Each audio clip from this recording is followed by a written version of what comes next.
ಆಗ ನಿಮ್ಮ ಮನಸ್ಸಿನಲ್ಲಿ ಈ ತಿಂಗಳಿನ ವಾಗ್ದಾನ ನಮ್ಮಲ್ಲಿ ಅದು ಕ್ರಿಯೆ ಮಾಡಬೇಕು, ಅದನ್ನು ಸ್ವತಂತ್ರಿಸಿಕೊಳ್ಳೋದಕ್ಕೆ ನಮಗೆ ಸಹಾಯ ಮಾಡು ಅಂತೇಳಿ ಎಲ್ಲರನ್ನ ಪ್ರಾರ್ಥನೆ ಮಾಡೋಣ. ಸ್ತೋತ್ರ ಕರ್ತನೆ, ಸ್ತೋತ್ರ. ಮಾತನಾಡುವುದು ನೀವಲ್ಲ, ಪವಿತ್ರಾತ್ಮನ ಮಾತಿನಂತೆ ನೀವು ನಮ್ಮೊಂದಿಗೆ ಮಾತನಾಡೋದಕ್ಕಾಗಿ ಸ್ತೋತ್ರ. ಈ ತಿಂಗಳಿನ ವಾಗ್ದಾನ ನಾವು ಸ್ವತಂತ್ರಿಸಿಕೊಳ್ಳುವಂತೆ, ಅದಕ್ಕೆ ನಮ್ಮನ್ನು ಒಪ್ಪಿಸಿಕೊಡುವುದಕ್ಕೆ ನೀನು ಕೃಪೆ ಮಾಡಿಕೊಡು. ವಾಕ್ಯದಿಂದ ಬಲಗೊಳ್ಳುವಂತೆ ನೀನು ಕೃಪೆ ಮಾಡಿಕೊಡಬೇಕೆಂದು ಯೇಸುವಿನ ನಾಮದಲ್ಲಿ ಪ್ರಾರ್ಥಿಸ್ತೇನೆ. ಆಮೇಲೆ ಹಲ್ಲೆಲೂಯಾ, ಹಲ್ಲೆಲೂಯಾ, ಹಲ್ಲೆಲೂಯಾ. ಈ ತಿಂಗಳಿನ ವಾಗ್ದಾನ ರಾತ್ರಿ 12 ಗಂಟೆಗೆ ನಾನು ಹಾಕಿದ್ದು. 1ನೇ ತಾರೀಕು ನಮಗೆ ಒಂದು ಅದ್ಭುತವಾದ ದಿವಸವನ್ನು ದೇವರು ಮಾಡಿಕೊಟ್ಟಿದ್ದಾರೆ. ಈ ತಿಂಗಳು ಎಷ್ಟನೇ ತಿಂಗಳಿದು? 6ನೇ ತಿಂಗಳು ಮೊದಲನೇ ದಿವಸ ನಾವೇನು ಮಾಡಿದ್ದೀವಿ? ಆರಾಧನೆಯಲ್ಲಿ ಇದೀವಿ ಅಲ್ವಾ? ಆರಂಭವೇ ನಮಗೆ ಒಂದು ಅದ್ಭುತವಾದ ರೀತಿಯಲ್ಲಿ ಕೊಟ್ಟಿದ್ದಾರೆ. ಈ ಆರಂಭದ ದಿವಸವನ್ನು ಯಾಕಂದರೆ ಎಲ್ಲರಿಗೂ ಎಷ್ಟು ಜನ ಓದಿದ್ರಿ ವಾಗ್ದಾನ? ನೋಡಿಲ್ಲ ಅಲ್ವಾ? ಯೋಹಾನ ಸುವಾರ್ತೆ 15ನೇ ಅಧ್ಯಾಯದಲ್ಲಿ 14ನೇ ವಾಕ್ಯ.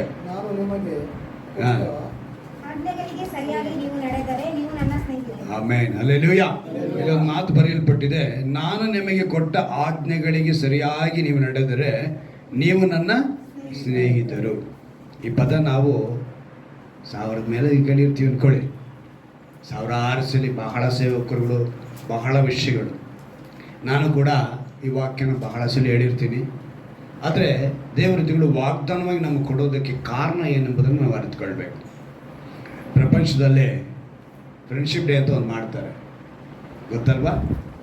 ಜುಲೈ 30ನೇ ತಾರೀಕು ಬಂದ್ಬಿಟ್ಟು ಇಂಟರ್ನ್ಯಾಷನಲ್ ಫ್ರೆಂಡ್ಶಿಪ್ ಡೇ. ಆಗಸ್ಟ್ 3ನೇ ತಾರೀಕು ಬರೀ ಫ್ರೆಂಡ್ಶಿಪ್ ಡೇ. ಎಷ್ಟನೇ ತಾರೀಕು? ಆಗಸ್ಟ್ 3 ಬರೀ ಫ್ರೆಂಡ್ಶಿಪ್ಪು. ಆದರೆ ಜುಲೈ 30 ಇಂಟರ್ನ್ಯಾಷನಲ್ ಫ್ರೆಂಡ್ಶಿಪ್.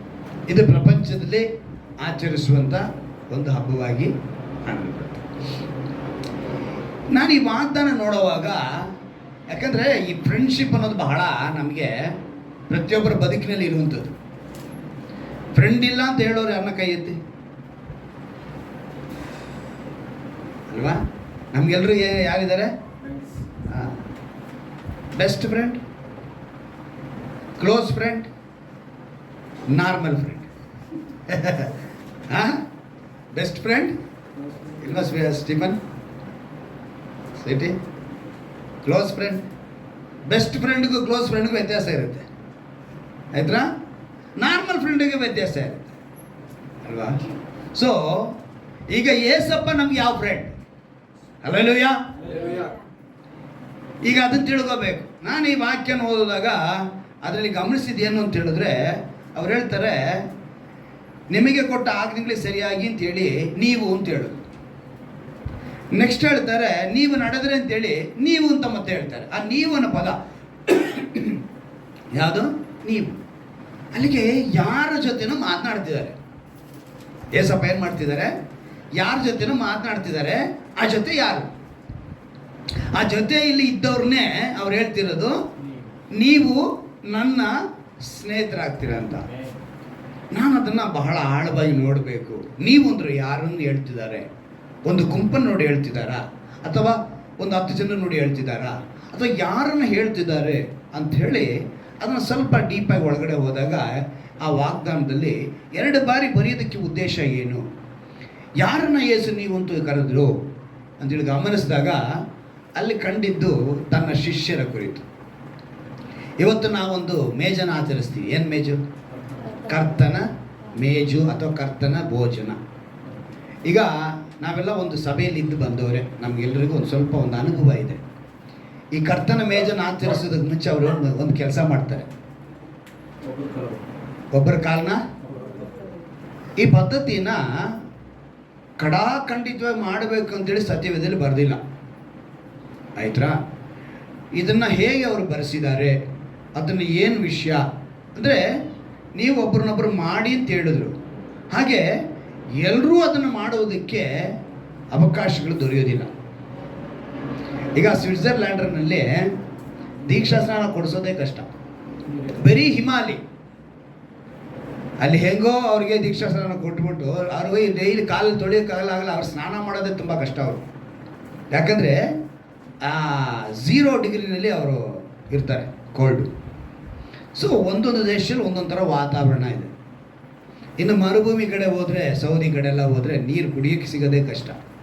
ಅಂಥದ್ರಲ್ಲಿ ಕಾಲು ತೊಳಿತೀನಿ ಅಂತ ಹೇಳಿದ್ರು ಅವರು. ಅಂದರೆ ಅವರ ಒಂದು ಪಂಗಡದಲ್ಲಿ ಕೆಲವರು ಮಾಡ್ಕೊಳ್ತಾರೆ. ಬೇರೆ ಒಂದು ಪಂಗಡ ಇದೆ, ಅವ್ರು ಕಾಲು ತೊಳಿಲೇಬೇಕು. ಅದಕ್ಕೋಸ್ಕರ ಅವರು ದುಡ್ಡನ್ನ ಖರ್ಚು ಮಾಡಿ ಮಾಡ್ಕೊತಾರೆ. ಸಮುದ್ರದ ನೀರನ್ನ ಅವರು ಏನೋ ತೆಗೆದುಕೊಂಡು ಮಾಡ್ಕೊತಾರೆ. ಇಲ್ಲಿ ನಾನು ಗಮನಿಸಬೇಕಾಗಿದ್ದು ಏನು ಅಂತ ಹೇಳಿದ್ರೆ, ನೀವು ಯೋಹಾನ ಬರೆದ ಸುವಾರ್ತೆಯಲ್ಲಿ 13ನೇ ಅಧ್ಯಾಯ, 14ನೇ ಅಧ್ಯಾಯ, 15ನೇ ಅಧ್ಯಾಯ, 16, 17ನೇ ವಾಕ್ಯದವರೆಗೂ ಬಹಳ ವಿಷಯಗಳು ಬರೆಯಲ್ಪಟ್ಟಿದೆ. ಇದರಲ್ಲಿ 13ನೇ ಅಧ್ಯಾಯದಲ್ಲಿ ದೇವರು ಹೇಳ್ತಾರೆ ಅಂದರೆ, 14ನೇ ವಾಕ್ಯದಲ್ಲಿ ಒಂದು ಮಾತು ಹೇಳ್ತಾರೆ, ಕರ್ತನು ಗುರುವು ಆಗಿರುವ ನಾನು ನಿಮ್ಮ ಕಾಲುಗಳನ್ನು ತೊಳೆದಿರಲಾಗಿ ನೀವು ಸಹ ಒಬ್ಬರ ಕಾಲನ್ನೊಬ್ಬರು ತೊಳಿಬೇಕು ಅಂತ ಹೇಳ್ತಾರೆ. ಸರಿ, ಇದಾಯಿತು ಅಂತೇಳಿ ನಾನು ಗಮನಿಸಿದೆ. 14ನೇ ಅಧ್ಯಾಯಕ್ಕೆ ಬಂದಾಗ ತಾನು ಶ್ರಮೆ ಪಟ್ಟಿದ್ದ ನೆನೆಸ್ಕೊಳ್ತಿದ್ದಾರೆ. ತಾನು ಶ್ರಮೆ ಅನುಭವಿಸಿದ ಮುಂಚೆ ಶಿಷ್ಯರಿಗೆ ಹೇಳ್ತಿದ್ದಾರೆ. ಈಗ ಅಲ್ಲಿ ಕಾಲು ತೊಳೆದು ಯಾರಿಗೆ ಅಂತ ಹೇಳಿದ್ರೆ ಶಿಷ್ಯರಿಗೆ. ನೆಕ್ಸ್ಟು ಅವರೊಂದು ಮಾತುಗಳನ್ನ, ಅವರೇ ಸಂಭಾಷಣೆ ಆಗಲಿ ಮಾತು ನಡೀತಾ ಇದೆ. ಅವ್ರ ಮಾತು ಬೆಳೆಸುವಾಗ ಅವ್ರು ಯಾರಿಗೆ ಹೇಳ್ತಿದ್ದಾರೆ, ತಾನು ಶ್ರಮೆ ಅನುಭವಿಸೋದಕ್ಕಿಂತ ಮುಂಚೆ. ಅಂದರೆ ನೆಕ್ಸ್ಟ್ ಅವ್ರಿಗೊಂದು ದೊಡ್ಡ ಶ್ರಮೆ ಇತ್ತು. ಏನು, ಈ ಕಾಲು ತೊಳೆದಿದ ನಂತರ ಅವ್ರಿಗೆ ಗೆತ್ಸೆಮನೆ ತೋಟದೊಳಗೆ ಪ್ರಾರ್ಥನೆ ಮಾಡಿ, ನಂತರ ಈಸ್ಕರಿಯೋತ ಯೂದನು ಅವ್ರನ್ನ ಹಿಡಿದುಕೊಡೋದು, ಆಮೇಲೆ ಅವರ ಶಿಲುಬೆಗೋಸ್ಕರ ಅವರ ಪಯಣ ಮುಂದೆ ಇದೆ. ಈ ಶ್ರಮೆ ಅನುಭವಿಸೋದಕ್ಕಿಂತ ಮುಂಚೆ ಅವರು ತನ್ನ ಶಿಷ್ಯರೊಂದಿಗೆ ಕೆಲವು ಮಾತುಗಳನ್ನ ಆಡಿದ್ದನ್ನ ನಾವು 14ನೇ ಅಧ್ಯಾಯದಲ್ಲಿ ನೋಡ್ಬೋದು. ಆಮೇಲೆ 15, 16ನೇ ಅಧ್ಯಾಯದಲ್ಲಿ ಕೂಡ ಬಹಳ ಮುಖ್ಯವಾಗಿ ನಾವು ಒಂದು ಗಮನಿಸಬೇಕಾಗಿರೋದು, ಒಂದು 33ನೇ ವಾಕ್ಯವನ್ನು ನಾವು ಗಮನಿಸುವಾಗ ಒಂದು ಮಾತು ಹೇಳ್ತಾರೆ 16ನೇ ಅಧ್ಯಾಯದಲ್ಲಿ, ನೀವು ನನ್ನಲ್ಲಿದ್ದು ಮನಃಶಾಂತಿಯನ್ನು ಹೊಂದಿದವರಾಗಿರಬೇಕೆಂದು ಇದನ್ನೆಲ್ಲ ನಿಮಗೆ ಹೇಳಿದ್ದೇನೆ ಅಂತ. ಶಿಷ್ಯರು ನೋಡಿ ಅವ್ರು ಹೇಳ್ತಾರೆ, ನೀವು ನನ್ನಲ್ಲಿದ್ದು ಹೇಗೆ ಅಂದರೆ ಮನಃಶಾಂತಿ, ಅಂದರೆ ಮನಃಶಾಂತಿ ಕೆಟ್ಟೋಗಂಥ ಕಾರ್ಯ ನಡೆಯುತ್ತೆ ಅಂತ ಅರ್ಥ. ಮನಃಶಾಂತಿಯನ್ನು ಅವ್ರೇನು ಹೇಳ್ತಾರೆ, ಹೊಂದಿದವರಾಗಿರಬೇಕೆಂದು ಇದನ್ನೆಲ್ಲ ನಿಮಗೆ ಹೇಳಿದ್ದೇನೆ. ಲೋಕದಲ್ಲಿ ನಿಮಗೆ ಸಂಕಟ ಉಂಟು, ಧೈರ್ಯವಾಗಿರಿ. ಆನಂತರ ಹೇಳ್ತಾರೆ, ನಾನು ಲೋಕವನ್ನು ಜಯಿಸಿದ್ದೇನೆ ಎಂದು ಹೇಳಿದರು. ಈಗ ಅವರು ಲೋಕವನ್ನು ಜಯಿಸಿದ್ದಾರೆ. ಸೊ ಈ ಮಾತುಗಳನ್ನೆಲ್ಲ ಅವ್ರು ಹೇಳ್ಕೊಂಡು ಬಂದರು. ಇದನ್ನೆಲ್ಲ ಹೇಳೋದ್ರಲ್ಲೇ ದೇವರು ನೀವು ಅಂತ ಹೇಳಿದಾಗ ಅವ್ರ ಜೊತೆ ಒಂದಿತ್ತು. ಯಾರಿತ್ತು? ಒಂದು ಜೊತೆ ಇತ್ತು. ಆ ಜೊತೆ ಯಾವುದು? ಆತನ ಶಿಷ್ಯರಾಗಿದ್ದರು. ಶಿಷ್ಯರೇ ಆ ಶಿಷ್ಯರನ್ನ ಈ ವಾಗ್ದಾನದಲ್ಲಿ ನಾವು ನೋಡ್ತೀವಿ, ನೀವು ನಡೆದರೆ ನೀವು ನನ್ನ ಸ್ನೇಹಿತರು. ಅಲ್ಲಿಗೆ ಮೊದಲನೇದಾಗಿ ನಾನು ಗಮನಿಸಿದ್ದು ಏನು ಅಂತ ಹೇಳಿದ್ರೆ, ಅವರ ಜೊತೆ ಒಂದಿತ್ತು, ಒಂದು ಗುಂಪಿತ್ತು. ಅಂದರೆ ದೇವರ ಆರಿಸಿಕೊಳ್ಳಲ್ಪಟ್ಟಂಥ ಶಿಷ್ಯರು ಅಲ್ಲಿ ಇದ್ದರು. ಈಗ ಆ ಶಿಷ್ಯರಾಗಿ ಆ ಸ್ನೇಹಿತರು ಏನಾದ್ರು ಅಂದರೆ ದೇವರಿಗೆ ಜೊತೆಯಾಗಿರಬೇಕು. ಜೊತೆಯಾದರೆ ಶಿಷ್ಯರಾಗ್ತೀವಿ, ಶಿಷ್ಯರಾದರೆ ಸ್ನೇಹಿತರಾಗ್ತೀವಿ. ಹಲ್ಲೆಲೂಯಾ. ಫಸ್ಟ್ ನಾವೇನಾಗಬೇಕು? ಜೊತೆ. ನೆಕ್ಸ್ಟ್ ಏನಾಗಬೇಕು? ಮೂರನೇದೇನಾಗಬೇಕು? ಸೊ ಇದನ್ನ ನಾನು ಗಮನಿಸಿದೆ.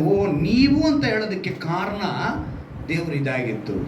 ನಂತರ ಅವ್ರೇನು ಮಾಡ್ತಾರೆ ಅಂದರೆ, ಈ ಸ್ನೇಹಿತನಾಗೋದಕ್ಕೆ ಅವನ ಸ್ನೇಹಿತ ಆಗಬೇಕು ಅಂತ ಹೇಳಿದ್ರೆ ಆಜ್ಞೆಗಳನ್ನು ಕೈಗೊಳ್ಳಬೇಕು.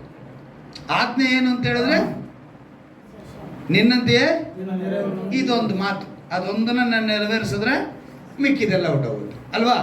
ಸೊ ಆ ಆಜ್ಞೆನ ಹೇಳಿದ್ರು. ಹಾಗೆ ಹೇಳಿ ನಂತರ ಏನು ಹೇಳ್ತಾರೆ, ಅವರು ಶಿಷ್ಯರಾಗಬೇಕು. ಶಿಷ್ಯರಾಗಬೇಕು ಅಂದ್ರೂ ಕೂಡ ಆ ಆಜ್ಞೆಗಳನ್ನು, ವಾಕ್ಯವನ್ನು ಮೊದಲನೇ ಕೇಳಿಸ್ಕೊಳ್ಬೇಕು. ಈಗ ಆಜ್ಞೆಗಳು ಅವ್ರು ಕೈಗೊಳ್ಳಬೇಕಂದ್ರೆ ಆ ಆಜ್ಞೆನ ಅವ್ರು ಏನು ಮಾಡಬೇಕು? ಕೇಳಿಸ್ಕೊಳ್ಬೇಕು ಅಂತ ಹೇಳಿದ್ರೆ ನಾವೇನು ಮಾಡಬೇಕು? ಅವ್ರ ಹತ್ರ ಹೋಗ್ಬೇಕು, ಅಂದರೆ ಅವ್ರ ಜೊತೆ ಸೇರಬೇಕು. ಜೊತೆ ಸೇರಿದ್ರೆ ವಾಕ್ಯ ಕೇಳಿಸ್ಕೊಂತೀರಾ. ವಾಕ್ಯ ಏನು ಅಂತ ಹೇಳಿದ್ರೆ ಆಜ್ಞೆ ಆಗುತ್ತೆ. ಆಜ್ಞೆಗಳನ್ನ ಕೈಕೊಂಡ್ರೆ ನೀವೇನಾಗ್ತೀರಾ? ಸ್ನೇಹಿತರಾಗ್ತೀರ. ಅಲ್ಲಿಗೆ ನಮ್ಮನ್ನು ದೇವರು ಯಾವ ರೀತಿ ಅಂದರೆ, ಈ ಶಿಷ್ಯರಲ್ಲಿ ಕೆಲವು ವಿಷಯಗಳನ್ನ ನಾನು ಗಮನಿಸಿದೆ. ಅವರು ಏನಂತ ಹೇಳ್ತಾರೆ ಆ ಅಧ್ಯಾಯಗಳಲ್ಲಿ ನಾವು ಗಮನಿಸುವಾಗ ಒಂದು ಕೆಲವು ವಿಷಯಗಳನ್ನ ನಿಮಗೆ ನೆನಪಿಗೆ ತಗೊಂಡು ಹಾಗೆ ಮುಂದಕ್ಕೆ ನಾನು ಹೊರಟೋಗ್ತೀನಿ. ಏನಕ್ಕಂತ ಹೇಳಿದ್ರೆ, 14ನೇ ಅಧ್ಯಾಯದಲ್ಲಿ ತೋಮ ಏನು ಮಾಡ್ತಾನೆ, ನೀನು ಎಲ್ಲಿಗೆ ಹೋಗ್ತೀಯ ಅಂತ ಕೇಳ್ತಾನೆ. ಏನಂತ ಕೇಳ್ತಾನೆ ದೇವ್ರನ್ನ, ನೀನು ಎಲ್ಲಿಗೆ ಹೋಗ್ತೀಯ ಅಂತ ಕೇಳ್ತಾನೆ. ದೇವ್ರು ಹೇಳ್ತಾರೆ, ನಾನೇ ಮಾರ್ಗವು ಸತ್ಯವು ಜೀವವು. ಅವನು ತೋಮ ಕೇಳಿದೇನೆಂದರೆ, ನೀನು ಎಲ್ಲಿಗೆ ಹೋಗ್ತಿದ್ಯಪ್ಪ? ನೀವು 14ನೇ ಅಧ್ಯಾಯದಲ್ಲಿ 5ನೇ ವಾಕ್ಯದಲ್ಲಿ ನಾನು ಗಮನಿಸ್ತೀರ. ನೀವು ಎಲ್ಲಿಗೆ ಹೋಗ್ತೀಯಪ್ಪ? ನಮಗೆ ಗೊತ್ತಿಲ್ಲ. ಹೋಗೋ ಜಾಗ ಗೊತ್ತಿಲ್ಲ. ಅರೆ ನಾನೇಪ್ಪ ಮಾರ್ಗ, ನಾನೇ ಸತ್ಯ, ನಾನೇ ಜೀವವಾಗಿದ್ದೀನಿ, ಇನ್ನೂ ಗೊತ್ತಿಲ್ಲ ಅಂತ ಹೇಳ್ತೀಯಲ್ಲ ಅಂತೇಳಿ ತೋಮನ ಹತ್ರ ಹೇಳ್ತಾರೆ. ಫಿಲಿಪ್ಪನ ಬರ್ತಾನೆ. ಫಿಲಿಪ್ಪನ ಏನು ಮಾಡ್ತಾನೆ, ದೇವ್ರ ಹತ್ರ ನಮಗೆ ತಂದೆನ ತೋರಿಸು, ನೀನು ಯಾವಾಗ ನೋಡು ತಂದೆ ಚಿತ್ತವನ್ನು ಮಾಡಕ್ಕೆ ಬಂದೆ, ತಂದೆ ಕೆಲಸವನ್ನು ಮಾಡಕ್ಕೆ ಬಂದೆ ಅಂತ ಹೇಳ್ತೀಯ, ಆ ತಂದೆ ನಾನು ತೋರಿಸ್ಲೇ ಇಲ್ಲ ಅಂತಾನೆ. ಆವಾಗ ದೇವರು ಹೇಳ್ತಾರೆ, ನನ್ನನ್ನು ನೋಡಿದ್ರೆ ತಂದೆ ನೋಡ್ದಂಗೆ. ಅವಾಗ ನಾನು ತಂದೆಯು ಒಂದಾಗಿದ್ದೇವೆ ಅಂತ ಹೇಳ್ತಾರೆ.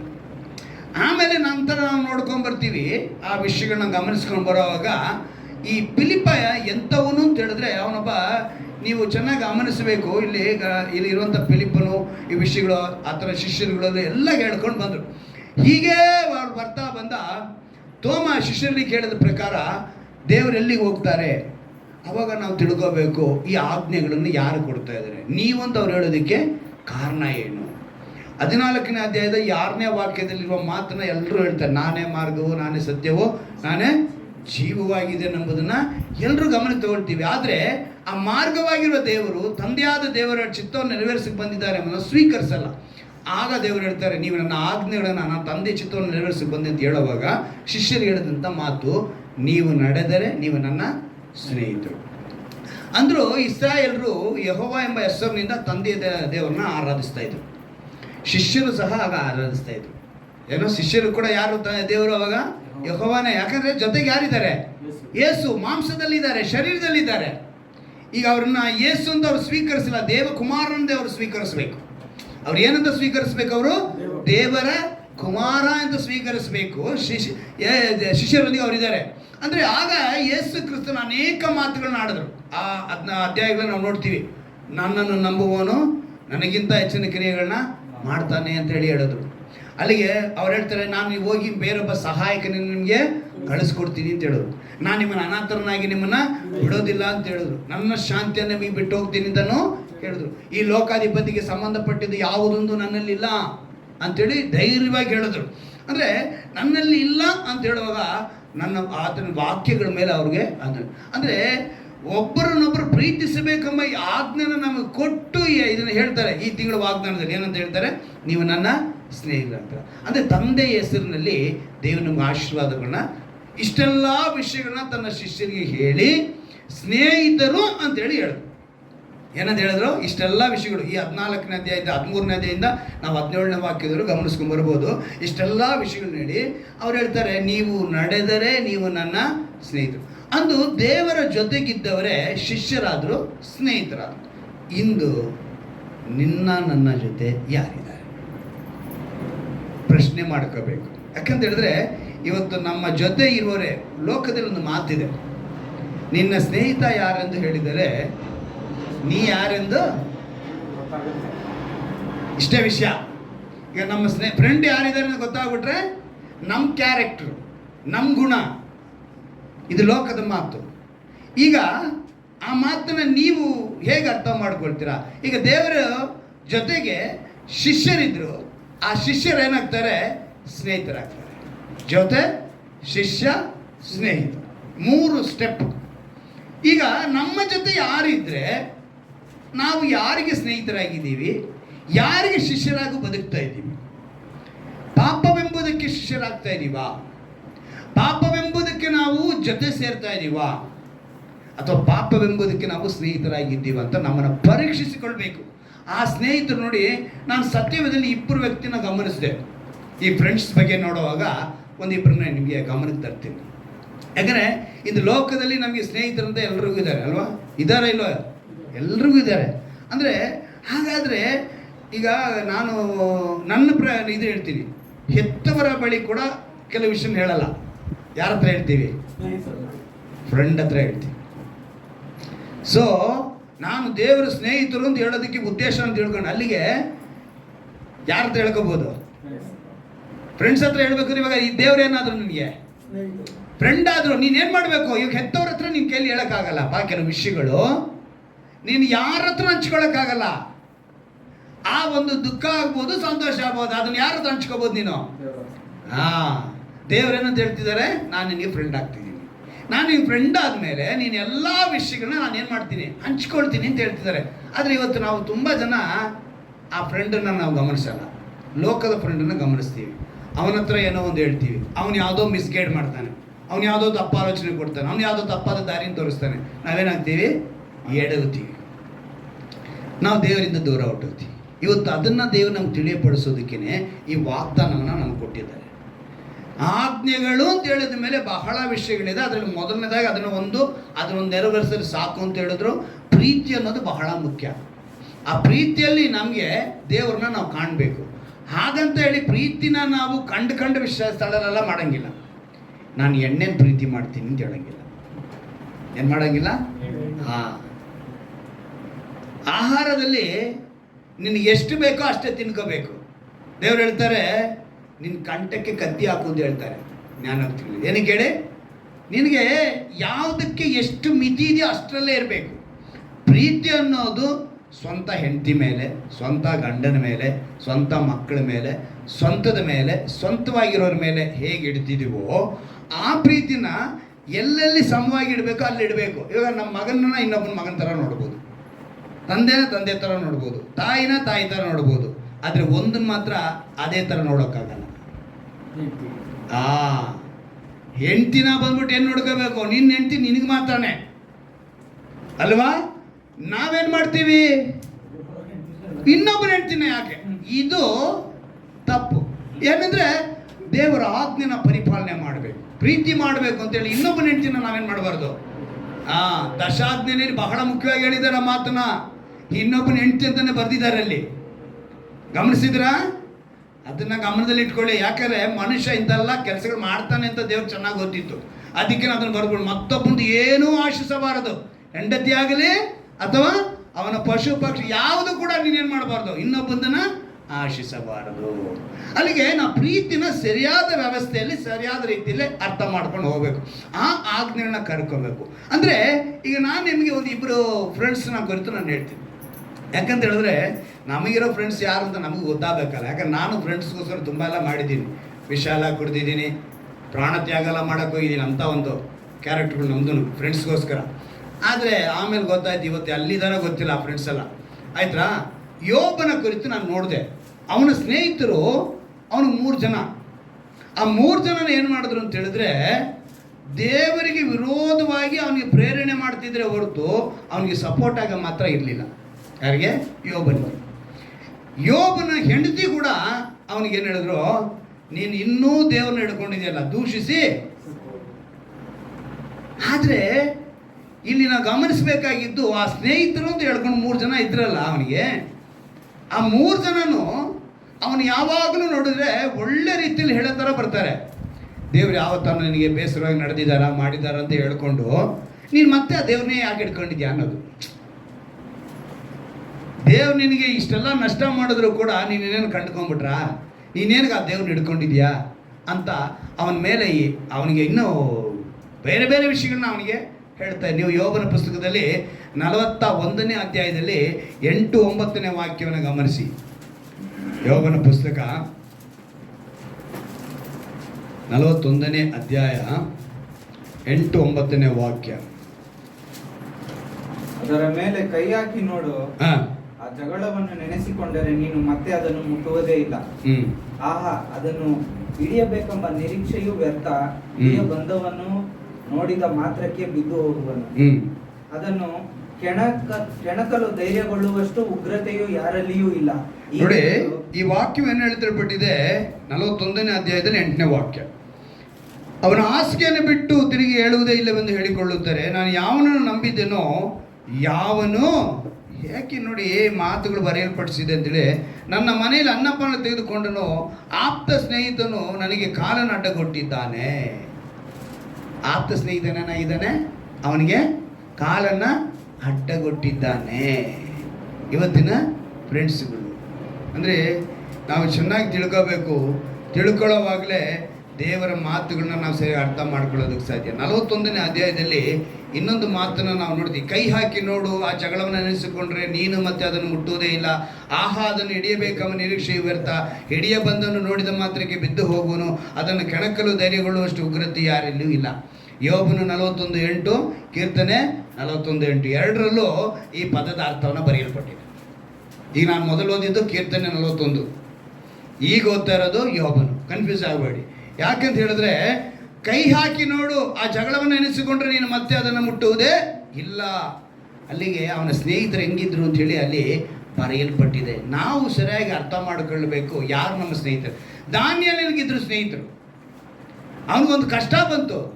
ಕಷ್ಟ ಬಂದಿದ್ದ ತಕ್ಷಣ ಅವನು ಹೇಳ್ತಾನೆ ಸ್ನೇಹಿತರು ಕರೆದು, ನೋಡಪ್ಪ, ನಾವು ಈ ವಿದ್ವಾಂಸರೊಂದಿಗೆ ನಾಶವಾಗೋದು ಬೇಕಾಗಿಲ್ಲ, ನಾವೇನು ಮಾಡೋಣ, ಪರಲೋಕ ದೇವರನ್ನ ನೋಡೋಣ ಅಂದಿದ್ದ ತಕ್ಷಣ ಅವನ ಜೊತೆ ಸೇರಿಕೊಂಡ್ರು. ಜೊತೆ ಸೇರಿ ಅವ್ರೇನು ಮಾಡಿದ್ರು, ಪ್ರಾರ್ಥನೆಯಲ್ಲಿ ಏಕೀಭವಿಸಿದ್ರು.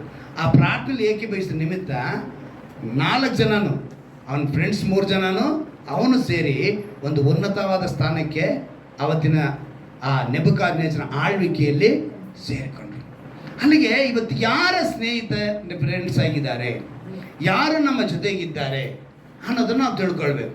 ಇವತ್ತು ನಾವು ಯೋಬನ ಸ್ನೇಹಿತರಂಗಿದ್ದಾರ ನಮಗೆ, ಅಥವಾ ದಾನ್ಯ ಸ್ನೇಹಿತರಂಗಿದ್ದಾರ ನಮ್ಮ ಜೊತೆ? ನಮ್ಮ ಸ್ನೇಹಿತರು ಯಾರಾಗಿದ್ದಾರೆ? ಯೋಬನ ಸ್ನೇಹಿತರಾಗಿದ್ದರೆ ಇವತ್ತಿಗೆ ನಾವು ಮುಕ್ತಾಯ ಮಾಡಬೇಕು. ದಾನಿಯೇಲನಂಥ ಸ್ನೇಹಿತರು ನಮಗಿದ್ದರೆ ನಾವು ದೇವರಿಗೆ ಹತ್ತಿರವಾಗ್ತೀವಿ. ಈಗ ಸ್ನೇಹಿತರು ಅಂತ ಹೇಳುವಾಗ ಸತ್ಯವೇದದಲ್ಲಿ ನನಗೆ ಅಬ್ರಹಾಮನ ಕುರಿತು ನೆನಪಾಯಿತು. ಈ ಅಬ್ರಹಾಮನ ಕುರಿತು ಆದಿಕಾಂಡದಲ್ಲಿ 18ನೇ ಅಧ್ಯಾಯದಲ್ಲಿ 17ನೇ ವಾಕ್ಯದಲ್ಲಿ ಒಂದು ಮಾತನ್ನು ಹೇಳ್ತಾರೆ ದೇವರು, ನನ್ನ ಸ್ನೇಹಿತದ ಅಬ್ರಹಾಮನಿಗೆ ನಾನು ಯಾವುದನ್ನು ಮರೆ ಮಾಡಲ್ಲ. ಏನಂತ ಹೇಳ್ತಾರೆ ದೇವರು? ಯಾವ ಕಾರ್ಯವನ್ನು ನಾನು ಮರೆ ಮಾಡಲ್ಲ ಅಂತ ಹೇಳ್ತಾರೆ. ಯಾರಿಗೆ? ಅಬ್ರಹಾಮನಿಗೆ. ಅಂದರೆ ಈ ಸ್ನೇಹಿತ ಅನ್ನೋ ಪದ, ಅಬ್ರಹಾಮನ ಸ್ನೇಹಿತ ಅನ್ನೋದನ್ನು ಸತ್ಯವೇದದಲ್ಲಿ, ಇಡೀ ಸತ್ಯವೇದ ಪೂರ್ತಿಯಾಗಿ, ಅಂದರೆ ಸತ್ಯವೇದದಲ್ಲಿ ಎಷ್ಟು ವಾಕ್ಯ ಇದೆ ಅಂತ ಗೊತ್ತಾ ಜನಕ್ಕೆ? 31,102 ವಾಕ್ಯಗಳಿದೆ. ಎಷ್ಟು? 31,102 ವಾಕ್ಯಗಳು ಈ ಸತ್ಯವೇದದಲ್ಲಿದೆ. ಅದರಲ್ಲಿ ಹಳೆ ಒಡಂಬಡಿಕೆಯಲ್ಲಿ 23,145 ವಾಕ್ಯಗಳು, 929 ಅಧ್ಯಾಯಗಳು. ಹೊಸ ಒಡಂಬಡಿಕೆಯಲ್ಲಿ 7,957 ವಾಕ್ಯಗಳು, ಹಾಗೆಯೇ 260 ಅಧ್ಯಾಯಗಳು ಇದೆ. ಇವೆಲ್ಲ ಸೇರಿ 31,102 ವಾಕ್ಯಗಳು ಇಡೀ ಸತ್ಯವೇದದಲ್ಲಿದೆ.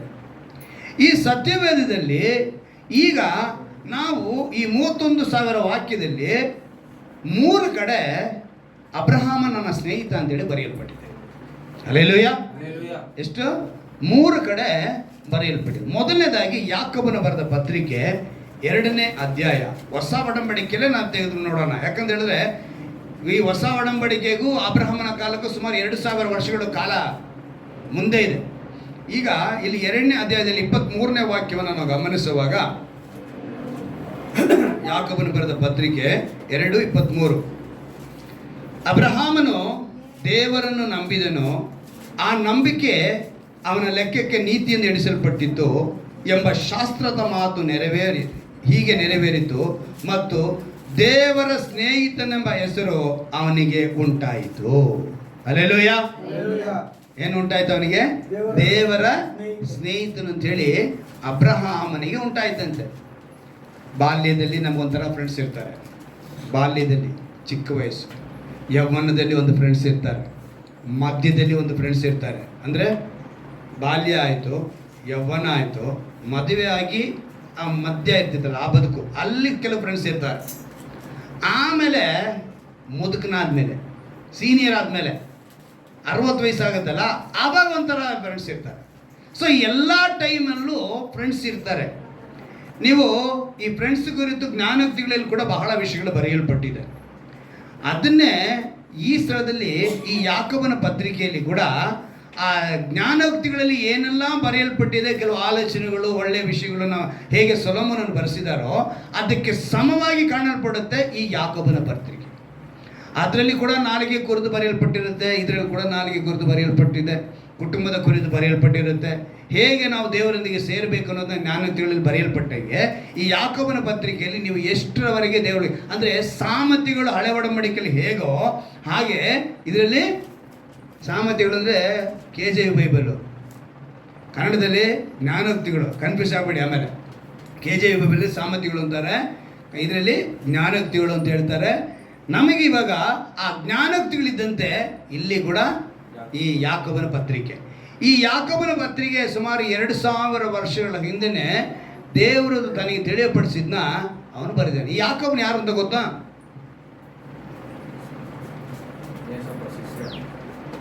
ಶಿಷ್ಯ ಆದ, ಅದು ಅದಕ್ಕಿಂತ ಮುಂಚೆ ಇನ್ನೊಂದಿದೆ.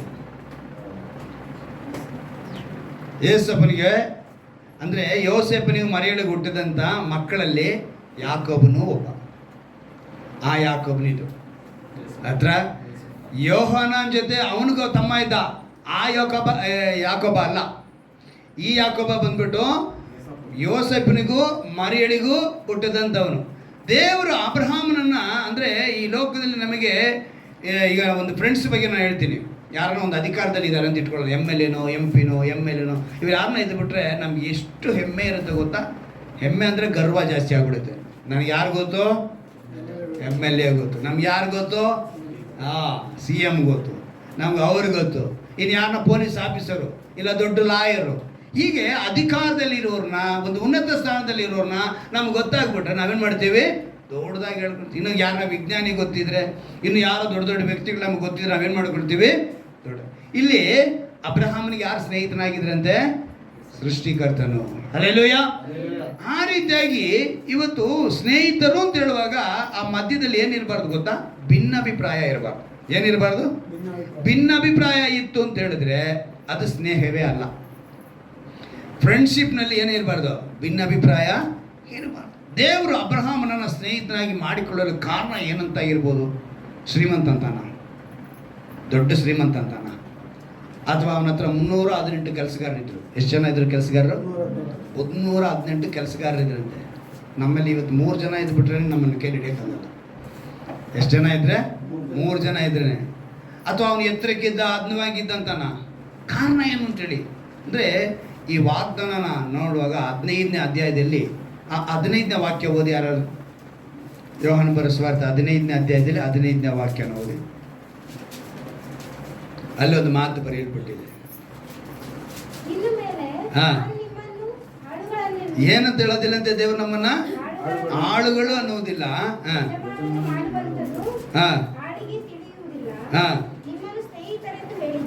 ಸಾಕು. ಈಗ ಯಜಮಾನ ಮಾಡೋದು ಆಳುಗಳಿಗೆ, ನಂತರ ಆಳಿಗೆ ತಿಳಿಯುವುದಿಲ್ಲ, ನಿಮ್ಮನ್ನು ಸ್ನೇಹಿತರೆಂದು ಹೇಳಿದ್ದೇನೆ. ಅಲ್ಲಿಗೆ ಚೆನ್ನಾಗಿ ಗಮನಿಸಬೇಕು. ಈ ಲೋಕದಲ್ಲಿ ಯಜಮಾನ ಅಂತ ಇರೋನು ತನ್ನ ಆಳುಗಳಿಗೆ ಏನು ಮಾಡಲ್ಲ? ಒಂದು ವಿಷಯನ ಹೇಳಲ್ಲ. ಆದರೆ ಸ್ನೇಹಿತನಾದರೆ ಎಲ್ಲ ಹೇಳ್ತಾನೆ. ಅಬ್ರಹಾಮನ ನಾವೇನು ಹೇಳ್ತಾರೆ? ನನ್ನ ಸ್ನೇಹಿತನಿಂದ ನಾನು ಏನೂ ಮರೆ ಮಾಡಲಿಲ್ಲ. ಸೊದೋಮ ಗೊಮೋರ ಪಟ್ಟಣನ ಅಳಿಸಬೇಕು ಅಂತ ಹೇಳಬೇಕಿದ್ರೆ ಅವನು ಕೇಳ್ತಾನೆ. ಒಂದು ಲಿಸ್ಟ್ ಇದೆ, ದೊಡ್ಡ ಅಧ್ಯಾಯ ಇದೆ. ಅದು ಆ ವಿಷಯ ನಮಗೆ ಬೇಯಬೇಕಾದ್ರೆ ಅಲ್ಲಿಗೆ ದೇವ್ರು ಇನ್ನೇನೂ ಮರೆ ಮಾಡ್ದಿರಾ ಅವನಿಗೆ ಎಲ್ಲವನ್ನ ಹೇಳ್ತಾ ಇದ್ರು. ಅಂದರೆ ಇವತ್ತು ನಿನ್ನ ಬಳಿ, ಅಂದರೆ ಇವತ್ತು ನಿನ್ನನ್ನು ಕರೀತಾ ಇದ್ದಾರೆ, ನೀನು ನನ್ನ ಫ್ರೆಂಡ. ಯೇಸು ಏನಂತ ಕರೀತಿದ್ದಾರೆ? ಆಹ್ವಾನ ಮಾಡ್ತಿದ್ದಾರೆ. ನೀವು ನನ್ನ ಫ್ರೆಂಡ್ಸ್ ಆಗಿಬಿಡಿ, ನಾನು ನಿಮ್ಗೆ ಯಾವುದನ್ನು ಮರೆ ಮಾಡಲ್ಲ. ಹಲ್ಲೆಲೂಯಾ. ಅಬ್ರಹಾಮನಿಗೆ ಮಾತ್ರ ಹೇಳಿದಲ್ಲ ಮಾತು, ಇವತ್ತು ನಿಮ್ಮನ್ನು ನೋಡಿ ಹೇಳ್ತಾರೆ, ನಾನು ಯಾವುದನ್ನು ಯೇಸುವಿನ ಒಡ ಹುಟ್ಟಿದವನಾದ ಯಾಕೋಬನು ಮೊದಲು ಅಂಗೀಕರಿಸಲಿಲ್ಲ ದೇವ್ರನ್ನ. ಏನಕ್ಕೆ ಅಂಗೀಕರಿಸಿಲ್ಲ ಅಂತ ಹೇಳಿದ್ರೆ, ಅಯ್ಯ ನಮ್ಮ ಜೊತೆ ಅಂದರೆ ನಮಗಿನ್ನ ಪವಿತ್ರ ಕನ್ಯೆಯಲ್ಲಿ ಹುಟ್ಟಿದವನು ಅಂತ ಅವನಿಗೂ ಗೊತ್ತು. ಆದರೂ ಕೂಡ ದೇವಕುಮಾರ ಅಂತ ಅಂಗೀಕರಿಸಲಿಲ್ಲ. ಅರೆ ನಮ್ಮ ತಂದೆ ಜೊತೆ ಕೆಲಸ ಮಾಡ್ತಿದ್ದೋ ಅಂತಾನೆ. ಅವ್ರ ತಂದೆ ಕೆಲಸ ಏನು? ಕಾರ್ಪೆಂಟ್ರ್, ಬಡಗಿ. ಅಂದರೆ ಇವತ್ತಿನ ದಿವಸದಲ್ಲಿ ಕಾರ್ಪೆಂಟ್ರು ಅಂದಿದ ತಕ್ಷಣ ಎಲ್ಲ ಏನು ಅನ್ಕೊಂತಾರೆ ಅಂತ ಹೇಳಿದ್ರೆ ಸೋಫಾ ಮಾಡೋರು, ಚೇರ್ ಮಾಡೋರು, ಮಂಚ ಮಾಡೋರು ಅಂತ. ಕಾರ್ಪೆಂಟ್ರ್ ಅದೊಂದೇ ಮಾತ್ರ ಅಲ್ಲ, ಯಹೂದ್ಯರ ಒಂದು ಆ ಒಂದು ಶೈಲಿ, ಅವರ ಒಂದು ಸಂಪ್ರದಾಯದಲ್ಲಿ ಹೆಚ್ಚಾಗಿ ಅವರು ಮನೆಗಳನ್ನ ಕಟ್ಕೊಳ್ತಾ ಇದ್ರು. ಮರಗಳ ಮನೆಗಳು. ನೀವು ಫಾರಿನ್ ಕಂಟ್ರಿಯಲ್ಲಿ ತುಂಬ ಜನ ನೋಡಿ ಏನು ಮಾಡ್ತಾರೆ? ಮರಗಳಲ್ಲೇ ಮನೆ ಕಟ್ಕೊಳ್ತಾರೆ. ಇವತ್ತಿಗೂ ಆ ಅಭ್ಯಾಸಗಳು ಕೆಲವರಲ್ಲಿದೆ. ಅಂದರೆ ಯೋಸೇಫನು ಎಲ್ಲ ವಿಧದ ಕೆಲಸನೂ ಮಾಡ್ತಿದ್ದ. ಹೆಚ್ಚಾಗಿ ಮನೆಗಳನ್ನ, ಗುಡಾರಗಳನ್ನ ಕಟ್ಟುವಂಥದ್ದು ಆ ಕೆಲಸದಿಂದ. ಆ ಕೆಲಸಕ್ಕೆ ಯೇಸು ಕೂಡ ಸಹಾಯಕರಾಗಿದ್ದರು. ಯೋಸೇಫನ ಕುರಿತು ನಾವು ಸತ್ಯವೇದದಲ್ಲಿ ಅಧಿಕವಾಗಿ ನೋಡೋಕ್ಕಾಗಲ್ಲ. ಒಂದು ಸ್ಥಳದಲ್ಲಿ ಮಾತ್ರ ಅವರು ಒಂದು ಜಾತ್ರೆಗೆ ಹೋಗ್ತಾರೆ, ಜಾತ್ರೆಯಲ್ಲಿ ತಪ್ಪಿಸ್ಕೊಳ್ತಾರಂಗೆ ಕಾಣಿಸ್ತೈತೆ. ಇವ್ರೇನು ಮಾಡ್ತಾರೆ? ತಂದೆ ತಾಯಿ ಇಬ್ಬರು ಮಾತಾಡ್ಕೊಂಡು ಮನೆಗೆ ಬಂದುಬಿಡ್ತಾರೆ. ಮನೆಗೆ ಬಂದು ನೋಡಿದ್ರೆ ಮಗ ಇಲ್ಲ. ಯಾರು? ಯೇಸು ಇಲ್ಲ. ಅರೆ ನಮ್ಮ ಮಗ ಎಲ್ಲಿದ್ದೆ? ಮತ್ತೆ ರಿಟರ್ನ್ ಓಡೋಗ್ತಾರೆ. ನೋಡಿದ್ರೆ ಅವರು ಯೆರೂಸಲೇಮಿನ ದೇವಾಲಯದಲ್ಲಿ ನಿಂತ್ಕೊಂಡು ಮಾತನಾಡ್ತಾ ಇದ್ದಾರೆ. ಎಲ್ಲ ಜ್ಞಾನಿಗಳು ಇರುವಂಥ ಸ್ಥಳದಲ್ಲಿ ಇವರು ಮಾತನಾಡ್ತಾರೆ. ಯಾಕಂದರೆ ಅವರು ಪವಿತ್ರಾತ್ಮನಾಗಿ ಅವರೊಳಗೆ ಅವ್ರು ಹುಟ್ಟಿರೋದ್ರಿಂದ ಅವ್ರಿಗೆ ಆ ಜ್ಞಾನ ಇತ್ತು. ಏನು ಓದ್ತಾರೆ ಆ ಸಮಯದಲ್ಲಿ ಆ ಜ್ಞಾನ ಎಲ್ಲಿಂದ ಬಂತು ಅಂದರೆ ಅಲ್ಲಿಗೆ ನಂತರ, ಅದರ ನಂತರ ಯೇಸು 30ನೇ ವಯಸ್ಸಿಗೆ ಸೇವೆ ಆರಂಭಿಸುವಾಗ ಇವರಿರಲ್ಲ. ಯಾರು? ಯೋಸೇಫನಿರಲ್ಲ. ಕೆಲವರೆಲ್ಲ ಏನು ಹೇಳ್ತಾರೆ ಬೈಬಲ್ನಲ್ಲಿ ನೀವು ಗಮನಿಸಿದ್ರೆ, ಈತನು ಬಡಗಿಯ ಮಗನಲ್ಲವೇ ಅಂತ ಹೇಳ್ತಾರೆ. ಏನಂತ ಹೇಳ್ತಾರೆ? ಬಡಗಿಯ ಮಗ. ಯಾಕೆ ಹೇಳಿದ್ರು ಆ ಮಾತು ಅಂತ ಹೇಳಿದ್ರೆ, ಅಲ್ಲಿಗೆ ಯೋಸೇಫನ ಕಾಲ ಮುಗಿದೋಗಿತ್ತು. ಯೇಸು ಕ್ರಿಸ್ತನಿಗೆ 30 ವಯಸ್ಸಾಗಿ ಅವ್ರ ಸೇವೆ ಆರಂಭಿಸೋದಕ್ಕೆ ಮುಂಚೆನೆ ಯೋಸೇಫನ ಕಾಲ ಮುಗಿದೋಗಿತ್ತು. ಅದರಿಂದನೇ ಯೇಸುನ ನೋಡಿದಾಗ ಅವ್ರು ಏನು ಹೇಳ್ತಿದ್ರು? ಈತನು ಬಡಗಿಯ ಮಗನಲ್ಲವೇ. ಯಾಕೆಂದ್ರೆ ಯೋಸೇಫನ ಮಗನು ಅಂತ ಹೇಳ್ಬೋದಾಗಿತ್ತಲ್ಲ. ಏನಕ್ಕೆ ಹೇಳಿಲ್ಲ? ವ್ಯಕ್ತಿ ಇಲ್ಲದ ಕಾರಣ ಅವ್ರು ಏನು ಮಾಡ್ತಾರೆ?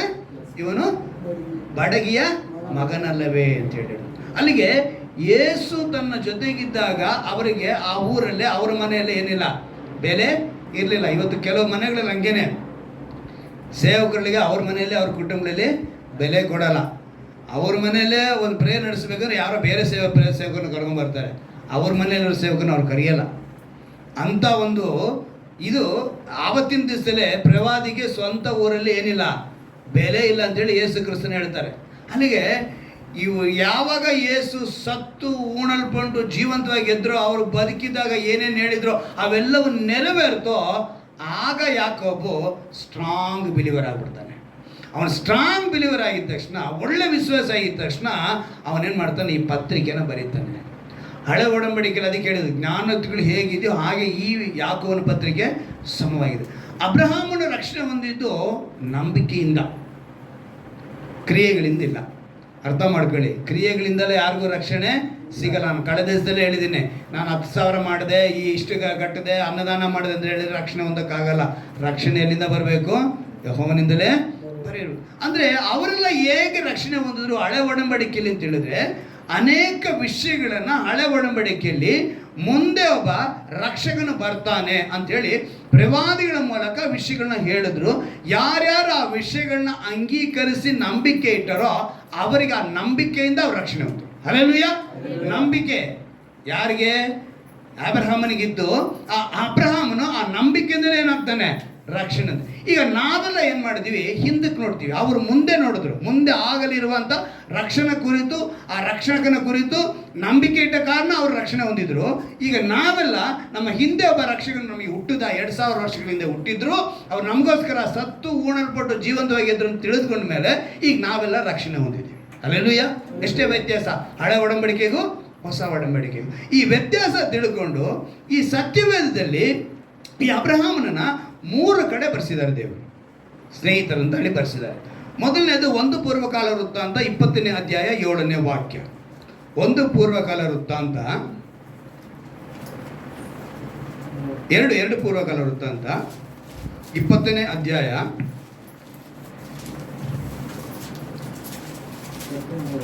7ನೇ ವಾಕ್ಯ.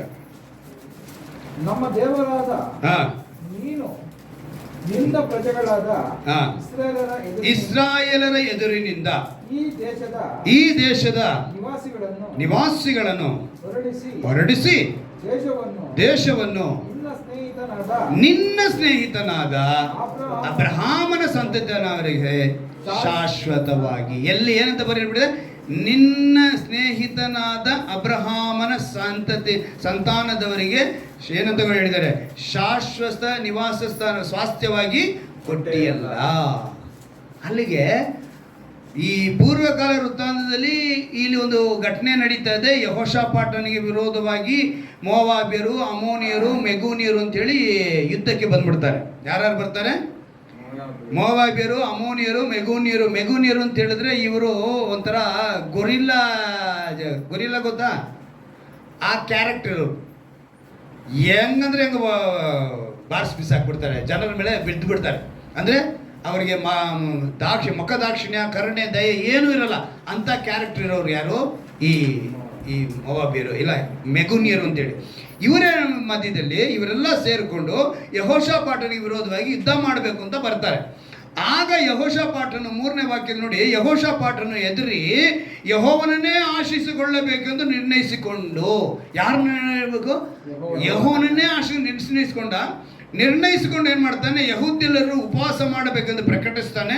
ಆಗ ಯಹೂದ್ಯರು ಯೆಹೋವನ ಸಹಾಯವನ್ನು ಕೇಳಿಕೊಳ್ಳುವುದಕ್ಕಾಗಿ ತಮ್ಮ ಎಲ್ಲ ಪಟ್ಟಣಗಳಿಂದ ಆತನ ಸನ್ನಿಧಿಯಲ್ಲಿ ಕೂಡಿ ಬಂದು 5ನೇ ವಾಕ್ಯದಲ್ಲಿ ನೋಡಿ, ಯಹೂದ್ಯರು ಯೆರೂಸಲೇಮಿನವರು ಯೆಹೋವನ ಆಲಯದ ಹೊಸ ಪ್ರಾಕಾರದಲ್ಲಿ ಸಭೆಯಾಗಿ ನೆರೆದು ಬಂದಾಗ ಯೆಹೋಷಾಫಾಟನು ಅದರ ಮುಂಗಡೆಯಲ್ಲಿ ನಿಂತು, ಯೆಹೋವನೇ ನಮ್ಮ ಪಿತೃಗಳು, ಅಲ್ಲಿ ಹೇಳ್ತಾ ಇದ್ದಾನೆ, ಏನಂತ ಹೇಳ್ತಿದ್ದಾನೆ?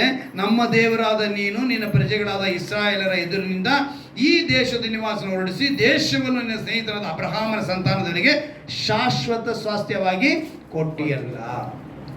ಯೆಹೋಷಾಫಾಟನಿಗೆ ವಿರೋಧವಾಗಿ ಬಂದಂಥ ಜನಗಳನ್ನ ಜಯಿಸಬೇಕು ಅಂತೇಳಿ ಯೆಹೋಷಾಫಾಟನ ಏನು ಮಾಡ್ತಾನೆ?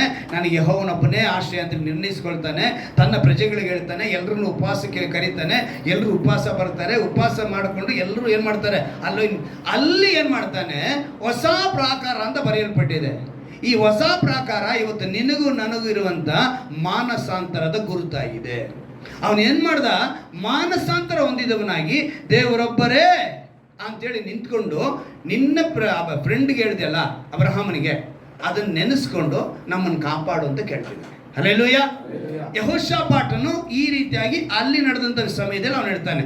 ನೆಕ್ಸ್ಟ್ ನಾವು ಈ ವಿಷಯನ ಗಮನಿಸಬೇಕಾದ್ರೆ, 2ನೇ ಸಲ ಯೆಶಾಯನ ಪ್ರವಾದಿಯ ಗ್ರಂಥ 41ನೇ ಅಧ್ಯಾಯ 8ನೇ ವಾಕ್ಯ. ಪ್ರವಾದಿ ಯೆಶಾಯನ ಗ್ರಂಥ 41ನೇ ಅಧ್ಯಾಯ 8ನೇ ವಾಕ್ಯವನ್ನ ಅಲ್ಲಿ 2ನೇ ಬಾರಿ ಅಬ್ರಹಾಮನ ಕುರಿತು ಸ್ನೇಹಿತನೆಂದು ಬರೆಯಲ್ಪಟ್ಟಿದೆ. ನನ್ನ ಸೇವಕನಾದ ಇಸ್ರಾಯೇಲೇ, ನಾನು ಆದುಕೊಂಡ ಯಾಕೋಬೇ, ನನ್ನ ಸ್ನೇಹಿತನಾದ ಅಬ್ರಹಾಮನ ಸಂತತಿಯೇ. ನೋಡ್ದ ಏನಂತ ಹೇಳ್ತಿದ್ದಾರೆ ಇಲ್ಲಿ? ಈ ಮಾತನ್ನು ಹೇಳ್ತಾ ಇರೋದು ದೇವರೇ, ಸ್ವತಃ ದೇವರೇ ಅವರೇ ಹೇಳ್ತಿದ್ದಾರೆ, ನನ್ನ ಸ್ನೇಹಿತನಾದ ಅಬ್ರಹಾಮನ ಸಂತತಿಯೇ. ದೇವರು ನಿಂತುಕೊಂಡು ಜನಗಳನ್ನ ನೋಡಿ ನನ್ನ ಸ್ನೇಹಿತನಾದ ಅಬ್ರಹಾಮನ ಸಂತತಿ ಅಂತೇಳಿ ಆ ಪ್ರಜೆಗಳನ್ನ ಅವರೇ ಹೇಳಿದ್ರು. ಅಲ್ಲಿಗೆ 2ನೇ ಸಲ ಅಲ್ಲಿ ನೋಡುವಾಗ ಸ್ನೇಹಿತ. ಈಗ 3ನೇ ನಾವು ನೋಡಿದ್ವಿ ಆಗಲೇ, ಯಾಕೋಬನ ಬರೆದ ಪತ್ರಿಕೆಯಲ್ಲಿ 2ನೇ ಅಧ್ಯಾಯದಲ್ಲಿ 23ನೇ ವಾಕ್ಯದಲ್ಲಿ ನಾವು ಏನಂತ ನೋಡಿದ್ವಿ? ಸ್ನೇಹಿತನೆಂದು. ಸ್ನೇಹವೆಂಬುದು 2 ಕಡೆ ಇರಬೇಕಾಗಿರುವಂಥ ಒಂದು ಸಂಬಂಧ. 2 ಕಡೆ ಇರಬೇಕು. ಒಂದೇ ಕಡೆ ಸ್ನೇಹ ಇದ್ದರೆ ಅದು ಸ್ವಾರ್ಥವಿರುವ ಸ್ನೇಹ. ಯಾವ ಸ್ನೇಹ ಅಲ್ವಾ? ಈ ಸ್ನೇಹ ಅನ್ನೋದ್ರಲ್ಲಿ ಬಹಳ ವಿಷಯಗಳಿದೆ. ಫ್ರೆಂಡು ಅಂತಾರೆ ಅಲ್ವಾ? ಈ ಫ್ರೆಂಡು ನಾಳೆ ಗಂಡ ಆಗ್ಬೋದು, ಹೆಂಡತಿನೂ ಆಗ್ಬೋದು. ಇವತ್ತು ಪ್ರಪಂಚ ಆ ರೀತಿಯಾಗಿ ಹೋಗ್ತಾ ಇದೆ. ದೇವರಿಗೂ ಅಬ್ರಹಾಮನಿಗೂ ಒಂದು ಒಳ್ಳೆ ಅಂಡರ್ಸ್ಟ್ಯಾಂಡಿಂಗ್ ಇತ್ತು. ದೇವರು ಅಬ್ರಹಾಮನ ಸ್ನೇಹವನ್ನು ಬಯಸ್ತಾರೆ, ಇಷ್ಟಪಡ್ತಾರೆ. ಅವ್ರೇನು ಮಾಡ್ತಾರೆ? ಅವರು ಇಷ್ಟಪಡ್ತಾರೆ. ಇಷ್ಟಪಟ್ಟಿದ್ದಕ್ಕೇನೆ ಅವರು ಅವನ ಸ್ನೇಹನ ಒಂದು ಸಿಂಪಲ್ ಆಗಿ ನಮಗೊಂದು ಗೊತ್ತಿರೋ ಪ್ರಕಾರ ಏನಂದರೆ, ಅಬ್ರಹಾಮನ್ ಏನು ಮಾಡ್ದ ಅಂತ ಹೇಳಿದ್ರೆ, ದೇವರ ಮಾತಿಗೆ ವಿಧೇಯನಾಗ್ತಾನೆ. ಅವ್ರ ಮಾತಿಗೆ ಏನಾಗ್ತಾನೆ? ವಿಧೇಯನಾಗ್ತಾನೆ. ಮೊದಲನೇದಾಗಿ ದೇವರು ಇಷ್ಟಪಡೋದಕ್ಕೆ ಕಾರಣ ಏನು ಅಂತ ಹೇಳಿದ್ರೆ, ದೇವರು ಅವನ್ನ ಕರೀತಾರೆ. ಏನಂದರೆ ನೀವು ಆ ಅಧ್ಯಾಯದಲ್ಲಿ ನೋಡ್ತೀರಾ, ಆದಿಕಾಂಡದ 12ನೇ ಅಧ್ಯಾಯದಲ್ಲಿ ನೋಡ್ತೀರಾ, ಅವನ ಕರೆಯುವಾಗ ಅವನಿಗೆ ಮೊದಲನೇದಾಗಿ ಈ ವಿಷಯ ಏನಂದರೆ, ಅವನು ಅಬ್ರಹಾಮನು ಸೇರಿದಂಥ ಒಂದು ಪ್ರಾಂತ್ಯ ಕಲ್ದಿ ದೇಶ. ಯಾವ ದೇಶ ಅದು? ಕಲ್ದಿ ದೇಶ. ಆ ಕಲ್ದಿ ದೇಶವನ್ನು ಇವತ್ತು ನಮ್ಮ ಭಾಷೆಯಲ್ಲಿ ಇವತ್ತಿನ ಹೆಸರು ಇರಾಕ್. ಅವತ್ತೇನದು? ಕಲ್ದಿ, ಇವತ್ತು ಇರಾಕ್. ಅಂದರೆ ಕುಯತ್ ಪಕ್ಕದಲ್ಲೇ ಇರೋದು. ಇನ್ನೂ ಒಂದು ಹೆಸರು ನನಗೆ ನೆನಪು ತರ್ತೀನಿ, ಸದಾಮ್ ಹುಸೇನ್ ಅಂತ ಒಬ್ಬ ಇದ್ದ, ನೆನಪಿದೆಯಾ? ಅವನು ಇದ್ದಂಥ ಊರು ಯಾವುದು? ಇರಾಕ್. ಆ ಇರಾಕ್ಗೆ ಮೊದಲನೇ ಹೆಸರು ಕಲ್ದಿ. ಆ ಕಲ್ದಿ ದೇಶದಲ್ಲಿ ಇನ್ನೂ ಹೆಸರುಗಳಿದೆ ಅದಕ್ಕೆ. ಮೆಸೊಪೊತಾಮಿಯಾ ಅಂತ ಇದೆ, ಬಾಬಿಲೋನ್ ಸಂಸ್ಥಾನ ಅಂತ ಇದೆ, ಅಶ್ಶೂರ ರಾಜ್ಯವು ಅಂತಲೂ ಇದೆ ಆ ಹೆಸರು ಇರಾಕ್ಗೆ. ಇದೆಲ್ಲ ಹಳೆ ಒಡಂಬಡಿಕೆಯಲ್ಲಿ ಸತ್ಯದಲ್ಲಿ ಬರೀ, ಇವತ್ತು ಅದನ್ನು ಇರಾಕ್ ಅಂತ ಕರೀತಾ ಇದ್ದೀವಿ. ಅಂದರೆ ಆ ಕಲ್ದಿ ದೇಶದಲ್ಲಿ ಅವನಿದ್ದಂಥ ಸ್ಥಳದ ಪಟ್ಟಣದ ಹೆಸರು ಊರು. ಯಾರನ್ನ ಅಬ್ರಹಾಮನ ಊರು ಯಾವುದು ಅಂತ ಕೇಳಿದ್ರೆ ಅವನೇನು ಹೇಳ್ತಾನೆ? ಊರು ಅಂತಲೇ ಹೇಳ್ತಾನೆ. ಅವನ ಪಟ್ಟಣದ ಹೆಸರು ಏನು? ಊರು. ಆ ಪಟ್ಟಣಕ್ಕೆ ಸೇರಿದವನಾಗಿದ್ದ. ಅವನ ತಂದೆ ತೆರೇಹ. ಅಬ್ರಹಾಮನ ತಂದೆ ಯಾರು? ತೆರೇಹ. ತೆರೇಹನ ಒಂದು ಬದುಕು ಏನು ಅಂತ ಹೇಳಿದ್ರೆ, ಗೊಂಬೆಗಳನ್ನ ಮಾಡಿ ಅವರು ವ್ಯಾಪಾರ ಮಾಡ್ತಿದ್ರು. ಈ ಅಬ್ರಹಾಮನಿಗೆ ಹೇಳೋರು, ಅಬ್ರಹಾಮನ ಹೋಗ್ಬಿಟ್ಟು ನೀನು ಅವನಿಗೆ ಫಸ್ಟು ಅವ್ರ ಅಪ್ಪನ ಜೊತೆ ಇದ್ದಾಗ ಅಬ್ರಹಾಮ ಅಲ್ಲ ಅಬ್ರಾಮ ಹೋಗ್ಬಿಟ್ಟು ಈ ಗೊಂಬೆಗಳನ್ನ ಮಾರ್ಬಾ ಅಂತೇಳಿ. ಈಗ ಅಬ್ರಾಮ ಏನು ಮಾಡೋನು, ಗೊಂಬೆಗಳನ್ನ ತೊಗೊಂಡೋಗಿ ಗೊಂಬೆ ಗೊಂಬೆ ಗೊಂಬೆ ಅಂತ ಮಾರೋನು. ಅವನು ಮಾರಕ್ಕೆ ಹೋದಾಗೆಲ್ಲ ಸರಿಯಾಗಿ ವ್ಯಾಪಾರನೇ ಆಗ್ತಾ ಇರಲಿಲ್ಲ. ಅವನು ಬಂದು ಹೇಳ್ತಾನೆ, ಡ್ಯಾಡಿ ಗೊಂಬೆ ಗೊಂಬೆ ಅಂತ ಕಿರ್ಚಿ ನನ್ನ ಗಂಟ್ಲು ನೋವು ಬಂತೆ ಹೊರತು ಯಾರು ವ್ಯಾಪಾರನೇ ಮಾಡ್ತಿಲ್ಲ. ಹೌದಾ, ನಾಳೆಯಿಂದ ನಾನು ಒಂದು ಹೇಳ್ತೀನಿ ಟೆಕ್ನಿಕ್, ಅದನ್ನು ಮಾಡು. ಏನಂದರೆ ದೇವರುಗಳು ದೇವರುಗಳು ದೇವರುಗಳು ಅಂತ ಹೇಳು ನೋಡು ಅಂತ. ಇವನು ಡಿಫ್ರೆಂಟ್ ಆಗಿ ಗೊಂಬೆ ಮಾಡಿಬಿಟ್ಟು ಹೇಳ್ದ, ಇವನು ಎತ್ಕೊಂಡೋಗಿ ಗೊಂಬೆಗಳನ್ನ ಹೋಗಿ ಏನು ಮಾಡಿಬಿಟ್ಟ, ದೇವರುಗಳು ದೇವರುಗಳು ಅಂದ. ಬಿಸ್ನೆಸ್ಸು ಹೆಂಗೆ ಆಗೋಯ್ತು. ಖಾಲಿ ಕೈಯಲ್ಲಿ ಬೇಗ ಬಂದ. ಏನು ಡ್ಯಾಡಿ ಎಲ್ಲರೂ ಈ ಥರ ತಗೊಂಡೆ? ಅಷ್ಟೇ ಗುಣ ಈ ಜನ ಏನಂದೆ ಅಷ್ಟೇ. ಇವನು ಕುಳಿತುಕೊಂಡು ಯೋಚನೆ ಮಾಡ್ತಿದ್ದಾನೆ, ಯಾರು ಅಬ್ರಾಮ. ಅರೆ ನಮ್ಮಪ್ಪ ಕೈಯಲ್ಲಿ ಮಾಡಿದ ಗೊಂಬೆ ಕಣೆ ಇದು, ಅದಕ್ಕೇನೋ ಒಂದು ರೂಪ ಕೊಟ್ಟ, ಆ ರೂಪನ ಹೋಗಿ ನಾನು ದೇವರು ಅಂತ ಹೇಳಿದ್ರೆ ಇವು ಜನ ದೇವರು ಅಂತ ತಗೊಂಡ್ಬಿಟ್ರೆ ಎಲ್ಲ ಅಲ್ಲಿಗೆ ನಿಜವಾದ ದೇವರು ಯಾರು ಅಂತೇಳಿ ಇವನು ಗಲಿಬಿಲಿ ಆಗ್ಬಿಟ್ಟ. ಇವನು ಗಲಿಬಿಲಿಯಾಗಿ ಪ್ರಶ್ನೆ ಮಾಡ್ತಿರುವಾಗಲೇ ದೇವರು, ಅಬ್ರಹಾಮ ಇನ್ನು ಸ್ವಂತ ಮನೇನ ಬಿಟ್ಬಿಡಪ್ಪ, ಕುಟುಂಬನ ಬಿಟ್ಬಿಡಪ್ಪ, ಎಲ್ಲಿಗೆ ಬರಬೇಕು, ನಾನು ಹೇಳೋ ಸ್ಥಳಕ್ಕೆ ಪ್ರಯಾಣ ಬೆಳೆಸು ಅಂತ. ಇವನೇನು ಸಾಮಾನ್ಯವಾದ ವ್ಯಕ್ತಿನೇ, ಇವನ ಹತ್ರ ಕೆಲಸಗಾರ 318 ಜನ ಇದ್ದಾರೆ. ಯಾರಿಗೆ? ಅಬ್ರಹಾಮನಿಗೆ. ಜೊತೆಗೆ ತಮ್ಮ ಲೋಟ ಬೇರೆ, ದಾಸಿಯರು ಬೇರೆ, ಎಲ್ಲರನ್ನು ಕರ್ಕೊಂಡು ಹೊರಟೇ ಬಿಟ್ಟ. ಇದು ದೇವ್ರಿಗೆ ಇಷ್ಟ ಆಗಿತ್ತು. ಅವನ ಫ್ರೆಂಡು ಅಂತ ಅವ್ರ ದೇವ್ರು ಕರೆಯೋದಕ್ಕೆ ಕಾರಣ ಏನು ಅಂತ ಹೇಳಿದ್ರೆ, ದೇವ್ರನ್ನು ಹೇಳಿದ ತಕ್ಷಣ ನಮ್ಮ ಇದು ಬೈಬಲ್ನಲ್ಲಿ ಅದೆಲ್ಲ ಬರೆಯಲ್ಪಟ್ಟಿಲ್ಲ. ನಾನು ಕೆಲವು ಪುಸ್ತಕಗಳಲ್ಲಿ ಅದ್ರ ಹುಡುಕಿ ನಾನು ಅದೆಲ್ಲ ಸಂಶೋಧನೆ ಮಾಡಿ ನಿಮ್ಗೆ ಹೇಳ್ತಾ ಇರೋದು. 1000 ಮೈಲಂತೆ ಅವನು ಹೋಗುವಂಥ ಜಾಗಕ್ಕೆ ಹೋಗ್ತಾ ಇರೋದು ಪ್ರಯಾಣ 1000 ಮೈಲು ಅಂದರೆ ಒಂದು 1500 ಕಿಲೋಮೀಟ್ರ್. 1500 ಕಿಲೋಮೀಟ್ರ್ ಬಂದು 1000 ಮೈಲಿಗೆ ಸಮ. ಮೈಲ್ ಬೇರೆ, ಕಿಲೋಮೀಟ್ರ್ ಬೇರೆ. ಈ 1500 ಕಿಲೋಮೀಟ್ರು ಅವನು ಪ್ರಯಾಣ ಬೆಳೆಸ್ದ. ಹೋಗುವಾಗ ನೀರು ಸಿಗುತ್ತಾ, ಊಟ ಸಿಗುತ್ತಾ, ನಮಗೆ ವಸತಿ ಇದೆಯಾ, ಸೌಕರ್ಯ ಇದೆಯಾ, ನಮ್ಗೆ ಹಿಂಗಾಗುತ್ತಾ ಹಂಗಾಗುತ್ತಾ, ಏನೂ ಪ್ರಶ್ನೆ ಮಾಡಲಿಲ್ಲ. ಅವನ ಜೊತೆಗೆ ಯಾರ್ಯಾರು ಹೋದ್ರು, ತಮ್ಮ ಲೋಟ ಹೋದ. ನಂತರ ಅವನ ದಾಸಿಯರು. ಹೆತ್ತ ಮಕ್ಕಳೇ ಮಾತು ಕೇಳಲ್ಲ. ಏನಯ್ಯ ನೀನು ಯಾವುದೋ ಶಬ್ದ ಹೇಳ್ತು ಅಂತ ಹೇಳ್ಬಿಟ್ಟು ನಮ್ಮನ್ನೆಲ್ಲ ಹಿಂಗೆ ಎಳ್ಕೊಂಡು ಹೋಗ್ತೀಯೇ, ನಾವೆಲ್ಲಿಗೆ ಹೋಗೋದು, ಏನು ಮಾಡೋಂತ ಯಾರೂ ಪ್ರಶ್ನೆ ಮಾಡಲಿಲ್ಲ. ಅಲ್ಲಿಗೆ ಅವನ ಜೊತೆ ಇದ್ದವ್ರು ಹೆಂಗಿದ್ರು, ಇವನ ಜೊತೆ ಯಾರಿದ್ರು, ಅವನು ಏನು ಮಾಡಿದವನು ದೇವ್ರನ್ನ ನಮ್ಗ ಆ ನಂಬಿಕೆ ಅವನಿಗೇನಾಯ್ತು, ಸೀದಾ ಕರ್ಕೊಂಡು ಒಂದೇ ಮಾತು ಅವನ ಸ್ವರಕ್ಕೆ ಕಿವಿಗೊಟ್ಟ ಸೀದಾ. ಅಂದರೆ ಇವತ್ತು ನೀನು ಕ್ರಿಸ್ತನಿಗಾಗಿ, ನಿತ್ಯ ಜೀವಕ್ಕಾಗಿ, ಎರಡನೇ ಬರೋಣದ ಸಿದ್ಧತೆ ಕುರಿತು ನಿನ್ನ ಬಳಿ ಬರುತ್ತಿರುವ ವಾಕ್ಯಗಳನ್ನು ಕೇಳಿ ನೀನೇನಾಗ್ತಿಲ್ಲ, ನಾನು ವಾಕ್ಯಕ್ಕೆ ಬಿದಿರಾಗ್ತಿಲ್ಲ. ನಾವೇನು ಮಾಡ್ತಾ ಇದ್ದೀವಿ, ಇನ್ನೂ ನಮಗೆ ಆಲೋಚನೆಗಳು ಬೇರೆ ಬೇರೆ. ಅಂದರೆ ತೆರಹನು ಲೋಕದ ತಂದೆ, ಆ ಲೋಕದ ತಂದೆ ಏನೇನು ಮಾಡಿದಂತ ಕಣ್ಮುಂದೆ ನೋಡ್ದ ಅಬ್ರಾಮ. ನೋಡ್ಬಿಟ್ಟು ಏನು ಮಾಡ್ದ, ಪರಲೋಕದ ತಂದೆ ಕರೀತಿದ್ದಾರೆ, ಈ ತಂದೆನ ಬಿಡಬೇಕು ಅಂತೇಳಿ ಸೀದಾ ಹೊಟ್ಟ. ಅವನು ಯಾವುದಕ್ಕೆ ಹೋದ, ದೇವರ ವಿಷಯಕ್ಕಾಗಿ ಲೋಕದ ತಂದೆನ ಬಿಟ್ಟು ಹೋದ. ಯಾವುದೋ ಲೋಕದ ಕಾರ್ಯಕ್ಕಾಗಿ ಲೋಕದ ತಂದೆನ ಬಿಟ್ಟು ಹೋಗಲಿಲ್ಲ, ಪರಲೋಕದ ತಂದೆಗಾಗಿ, ಪರಲೋಕ ಕಾರ್ಯಕ್ಕಾಗಿ ಅವನೇನು ಮಾಡ್ದ, ಲೋಕವನ್ನು ಬಿಟ್ಟು ಹೋದ. ಅವನ ಪ್ರಯಾಣ. ಈಗ ನೋಡಿ, ಇನ್ನೊಂದು ನಿಮಗೊಂದು ನೀತಿಯಾಗಿ ಹೇಳ್ತೀನಿ. ಒಂದು ಕಡೆ ಫ್ಯಾಷನ್ ಶೋ ನಡೀತಾ ಇದೆ. ಅದು ಬಯಲು ರಂಗ ಮೈದಾನದಲ್ಲಿ ನಡೀತಾ ಇದೆ ಫ್ಯಾಷನ್ ಶೋ. ಅಲ್ಲಿ ಸ್ಟೇಜ್ ಹಾಕಿದ್ದಾರೆ. ಸ್ಟೇಜಲ್ಲಿ ಡಿಸ್ಕೋ ಲೈಟ್ಗಳು, ಇವಾಗೆಲ್ಲ ಒಂದು ಮೀಟಿಂಗ್ ನಡೆದ್ರು ಕೂಡ ಡಿಸ್ಕೋ ಲೈಟ್ ಹಾಕೊಳ್ತಾರೆ. ಈ ಕಡೆಗೆ ಲೈಟ್ಗಳು ಏನಾಗಬೇಕು, ಚಿಮುಕಿಸ್ತಾ ಇರಬೇಕು. ಆ ಲೈಟ್ಗಳೆಲ್ಲ ಹಾಕಿದ್ರು, ಫ್ಯಾಷನ್ ಶೋ ರೆಡಿ ಆಗೋಯ್ತು. ಮಾಮೂಲಿ ಫ್ಯಾಷನ್ ಶೋ ಅಂದಿದ ತಕ್ಷಣ ಏನು ಮಾಡ್ತಾರೆ ಜನ, ನಾನಾ ವಿಧವಾದ ಒಬ್ಬರು ಪೊಲೀಸ್ ಡ್ರೆಸ್ ಹಾಕ್ಕೊಂಡ್ರು, ಒಬ್ರು ಲಾಯರ್ ಹಾಕ್ಕೊಂಡ್ರು, ಒಬ್ಬರು ಪಾಸ್ಟರ್ ಥರ ಹಾಕ್ಕೊಂಡ್ರು, ಇನ್ನೊಬ್ರು ಡಾಕ್ಟರ್ ಥರ ಹಾಕ್ಕೊಂಡ್ರು. ಹೀಗೆ ಹಲವು ವೇಷಗಳು ಹಾಕಿ ಎಲ್ಲರೂ ಬರ್ತಾಯಿದ್ರೆ, ಈ ವೇಷ ಧರಿಸೋದ್ರಲ್ಲಿ ಯಾರನ್ನ ಒಬ್ಬ ಒಂದು ವಿಚಿತ್ರವಾಗಿರೋರು ಇರ್ತಾನೆ. ಒಬ್ಬ ಯೋಚನೆ ಮಾಡ್ದ, ಇವರೆಲ್ಲ ಯಾವಾಗಲೂ ಇರೋದನ್ನೇ ಆಗ್ತಾಯಿದ್ದಾರೆ, ನಾವು ಡಿಫ್ರೆಂಟಾಗಿ ಹಾಕ್ಬೇಕು ಅಂತೇಳಿ ಸೈತಾನನ ವೇಷ ಹಾಕ್ಬಿಟ್ಟ. ಏನಂತಾಗ್ದ, ಈಗ ಸೈತಾನನ ವೇಷ ಅಂದಿದ ತಕ್ಷಣ ನಾವು ಯಾವ ಕಲರ್ ಚೂಸ್ ಮಾಡ್ತೀವಿ, ಅಲ್ವಾ? ನಮ್ಗೆ ಎಷ್ಟು ಚೆನ್ನಾಗಿ ಗೊತ್ತಾಗಿರೋ, ಸೈತಾನ ಅಂದಿದ ತಕ್ಷಣ ನಾವೇನು ಮಾಡಿಬಿಡ್ತೀವಿ, black dress, full long coat ಹಾಕಿ. ಈಗ ಆಮೇಲೆ ಸೈತಾನ ಅಂದಿದ ತಕ್ಷಣ ನಮಗೆ ಹಿಂಗೆಲ್ಲ ಕಾಣಿಸ್ಬೇಕಲ್ಲ, ಹಿಂಗೆ ಅಂದರೆ ಏನು ಕಾಣಿಸ್ಬೇಕು? ಉಗುರುಗಳು, ಉದ್ದನೆ ಉಗುರೆಲ್ಲ ರೆಡಿ ಮಾಡಿಸ್ಕೊಂಡ ಆರ್ಟಿಫಿಷಿಯಲ್ ಆಗಿ. ಆಮೇಲೆ ಇನ್ನೂ 2 ಕಾಣಿಸ್ಬೇಕು, ಏನು ಗೊತ್ತಾ? ಇಲ್ಲೊಂದು ಕೋರೆ ಹಲ್ಲು, ಇದನ್ನು ಹಾಕ್ಕೊಂಡ. ಆಮೇಲೆ ಬ್ಲಡ್ಡಿಂಗ್ ಬರಬೇಕು. ಏನು ಬರಬೇಕು? ಬ್ಲಡ್. ಆಮೇಲೆ 2 ಕೊಂಬು, ಇದನ್ನೆಲ್ಲ ಹಾಕ್ಕೊಂಡ ರೆಡಿ ಆಗ್ಬಿಟ್ಟ. ಈಗ ಫ್ಯಾಷನ್ ಶೋನಲ್ಲಿ ಏನು ಮಾಡ್ತಾರೆ? ಒಬ್ಬರಾದ್ಮೇಲೆ ಒಬ್ರು ಹೋಗ್ಬೇಕು ತಾನೆ. ಹಾಗೆ ಎಲ್ಲ ಒಬ್ಬರಾದ್ಮೇಲೆ ಒಬ್ಬರೇ ಹೋಗ್ತಾ ಇದ್ದಾರೆ. ನೋಡಿದ್ರೆ ಅದು ಗ್ರೌಂಡ್ ಅಂತ ನಡೀತಾ ಇದ್ದು, ಇದ್ದಕ್ಕಿದ್ದಾಗ ಮಳೆ ಬಂದ್ಬಿಡ್ತು. ಛೇ ಮಳೆ ಬಂದಿದ್ದೆ ತಡ.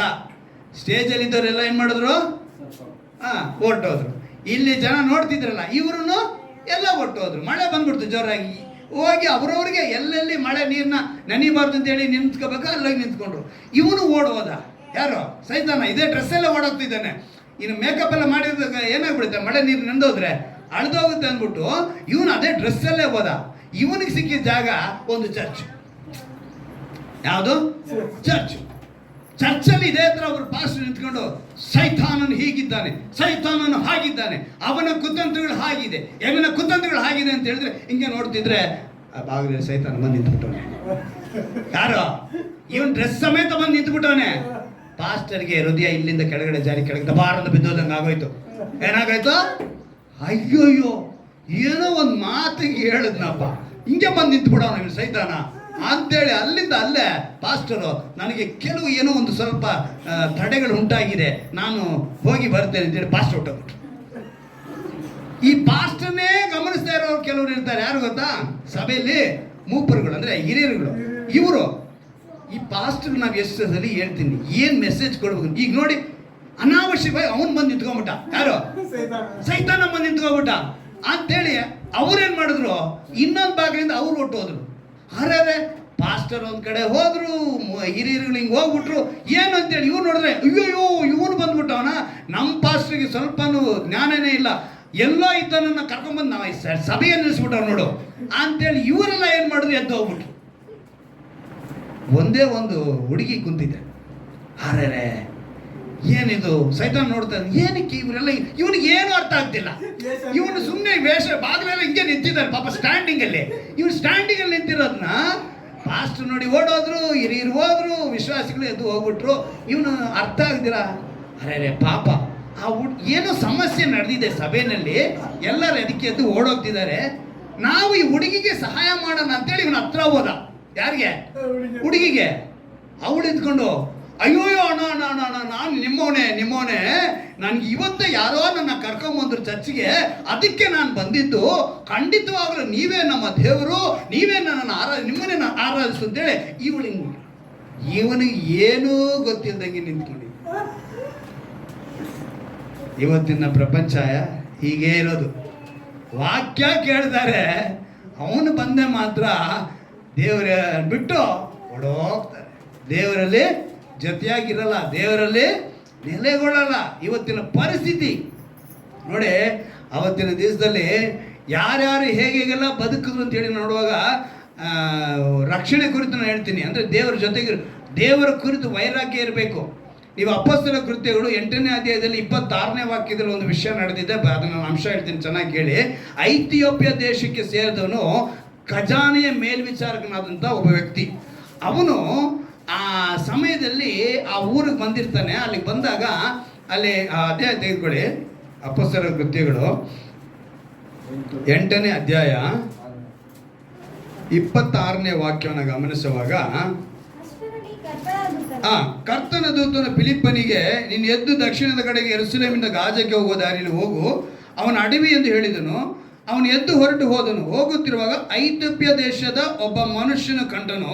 ಅವನು ಕಂಚುಕಿಯ ಐಥಿಯೋಪ್ಯದವರ ರಾಣಿಯಾಗಿದ್ದ ಕಂದಾಕೆಯ ಕೈ ಕೆಳಗೆ ದೊಡ್ಡ ಅಧಿಕಾರಿಯೂ ಆಕೆ ಎಲ್ಲ ಖಜಾನೆಯ ಮೇಲ್ವಿಚಾರಕನು ಆಗಿದ್ದನು. ಖಜಾನೆಯ ಮೇಲ್ವಿಚಾರಕನು ಅಂದರೆ ನಮ್ಮ ಭಾಷೆಯಲ್ಲಿ ಇವತ್ತು ಫೈನಾನ್ಷಿಯಲ್ ಮಿನಿಸ್ಟರ್.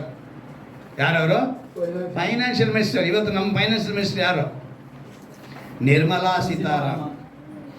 ಆಕೆ ಒಂದು ಬಡ್ಜೆಟ್ ಶುರು ಮಾಡಿದ್ರೆ ನಮ್ಮ ಜನ ಎಲ್ಲ ಏನು ಮಾಡಬೇಕು? ಏನಾದರೂ ನಮ್ಗೆ ಒಳ್ಳೇದಾಗುತ್ತಾ ಅಂತ ಏನು ಮಾಡ್ತಾರೆ? ಇವತ್ತು ಎದುರು ನೋಡ್ತೀವಿ. ಆ ರೀತಿಯಾಗಿ ಆಕೆ ಮಾಡಿರೋ ಬಿಟ್ಟರೋ ವಿಷಯ ಬಿಟ್ಟಾಗೆ. ಆದರೆ ಈಗ ನಾವು ತಿಳ್ಕೊಳ್ಳೋದು, ಆ ಥರ ಫೈನಾನ್ಸ್ ಮಿನಿಸ್ಟರ್ ಆಗಿದ್ದಂಥ ಇವನು ಅವನ ಊರಿಗೆ ಬಂದಿದ್ದ, ನೋಡ್ದ ನಮ್ಗೇನೋ ಒಂದು ಪುಸ್ತಕ ಬೇಕು ಅಂದ. ಆ ಪುಸ್ತಕದಲ್ಲಿ ಇವನು ಹೋಗಿ ಒಂದು ಆ ಗ್ರಂಥನೆತ್ತು ಓದ್ತಾನೆ. ಅದು ಯಾವುದು ಅಂತ ಹೇಳಿದ್ರೆ ಯೆಶಾಯನ ಗ್ರಂಥ.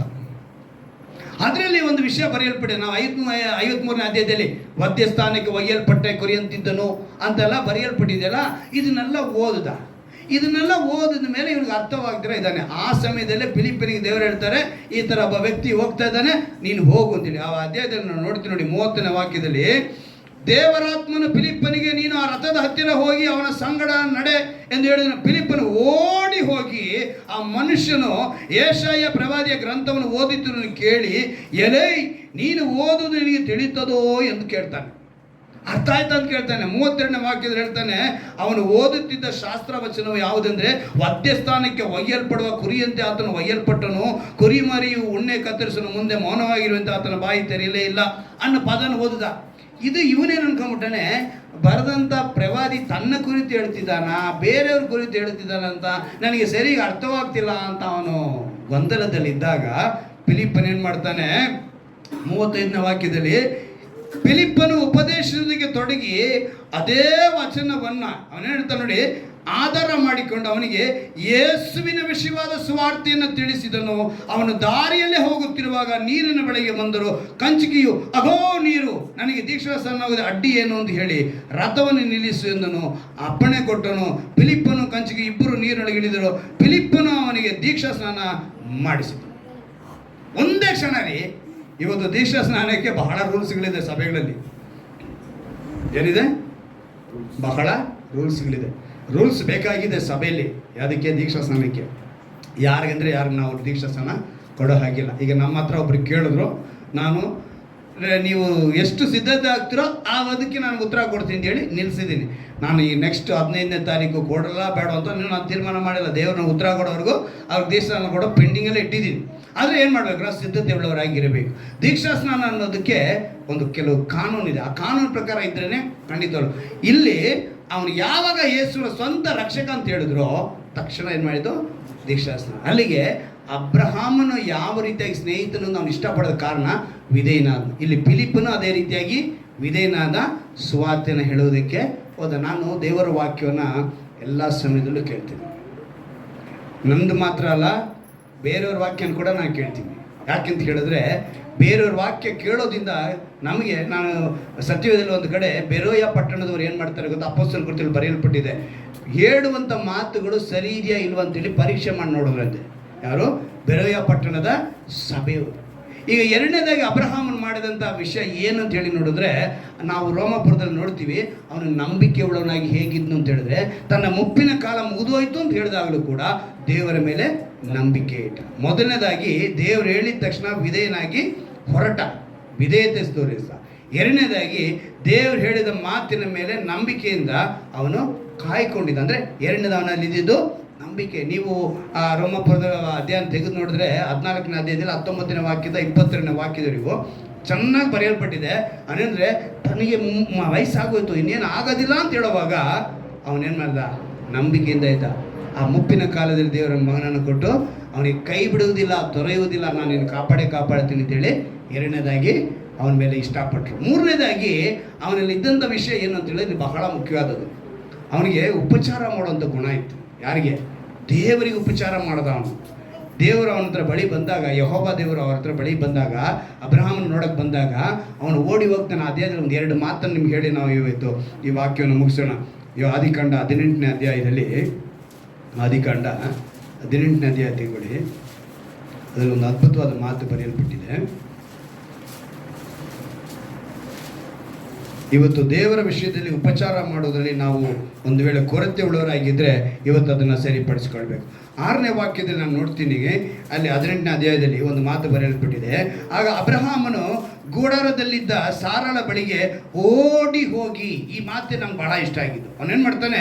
ಓಡಿ ಹೋಗಿ ಮೇಲೆ ನೋಡಿ, ಅಬ್ರಹಾಮನ ಮಧ್ಯದಲ್ಲಿ ಮಮ್ರೆ ತೋಪಿನ ತನ್ನ ಗೂಡಾರ ಬಾಗಿಲು ಕೂತಿರುವಾಗ ಯೆಹೋವನು ಅವನಿಗೆ ದರ್ಶನ ಕೊಟ್ಟನು. ಹೇಗೆಂದರೆ ಅಬ್ರಹಾಮನ ಕಣ್ಣೆತ್ತಿ ನೋಡಲು ಅವನ ಎದುರಿನಲ್ಲಿ ಯಾರೋ 3 ಮಂದಿ ಪುರುಷರು ನಿಂತಿದ್ರು. 3 ಪುರುಷರು ಈಗ ಬಂದಿರೋದು ದೇವರು ಅಂತ ಗೊತ್ತಾಗಿದ್ದ ತಕ್ಷಣ ತನ್ನ ಹೆಂಡತಿಯಾದ ಸಾರಳ ಬಳಿಯಲ್ಲಿ ಬಂದು ಸಾರಳ ಬಳಿಗೆ ಓಡಿ ಹೋಗಿ ಆಕೆಗೆ ಹಸನಾದ 3 ಸೇರಿಟ್ಟನ್ನು ನಾದಿ ಬೇಗ ರೊಟ್ಟಿಗಳನ್ನು ಮಾಡು ಎಂದು ಹೇಳಿದನು. ಎಷ್ಟಂತೆ ಬೇಗ ರೊಟ್ಟಿಗಳನ್ನ ಮಾಡು ಅಂತ ಹೇಳಿದ್ನು. ಆಮೇಲೆ ಅವನು ದನಗಳ ಕಡೆಗೆ ಓಡಿ ಹೋಗಿ, ದೇವರು ಕರೆದಾಗ ಅವನಿಗೆ 75 ವಯಸ್ಸು. ಈ ದೇಶನ ಬಿಟ್ಟು ನೀನು ಹೋಗು ಅಂತ ಹೇಳಿದಾಗ ಅವನಿಗೆ ಎಷ್ಟು ವಯಸ್ಸು? 75 ವಯಸ್ಸು. 12ನೇ ಅಧ್ಯಾಯದಲ್ಲಿ ಗಮನಿಸ್ಬೋದು ಅದನ್ನು. ಆದರೆ ಈಗ 18ನೇ ಅಧ್ಯಾಯಕ್ಕೆ ಬಂದಾಗ ದೇವರು ಅವನ ಹತ್ರ ದರ್ಶನ ಕೊಟ್ಟಾಗ ಅವನಿಗೆ ವಯಸ್ಸು 99. ಎಷ್ಟು ವಯಸ್ಸು ಅವನಿಗೆ? ಆ ವಯಸ್ಸಿನಲ್ಲಿ ಅವನಿಗೆ ಪ್ರಾಮಿಸ್ ಏನು ಮಾಡ್ತಾರೆ, ನೋಡು ನಕ್ಷತ್ರ ನೋಡಿ ಎಣ್ಸೋಕ್ಕಾಗುತ್ತಾ ನೋಡು ಅಂತ ಹೇಳ್ತಾರೆ ದೇವರು. ಆ ಮಾತನ್ನು ನೆರವೇರಿಸ್ಕೊಡ್ತಾರೆ ಅವನಿಗೆ. ಇಲ್ಲಿ ಅದನ್ನೇ ನಾವು ಗಮನಿಸಬೇಕು. ನನಗೆಲ್ಲ ಕಳೆದೋದ್ರೂ ಕೂಡ ನನ್ನ ಹೆಂಡತಿಗೆ ಏನೇ ಮಾಡಿದ್ರು ಅವನು ಯೋಚನೆ ಮಾಡಲಿಲ್ಲ.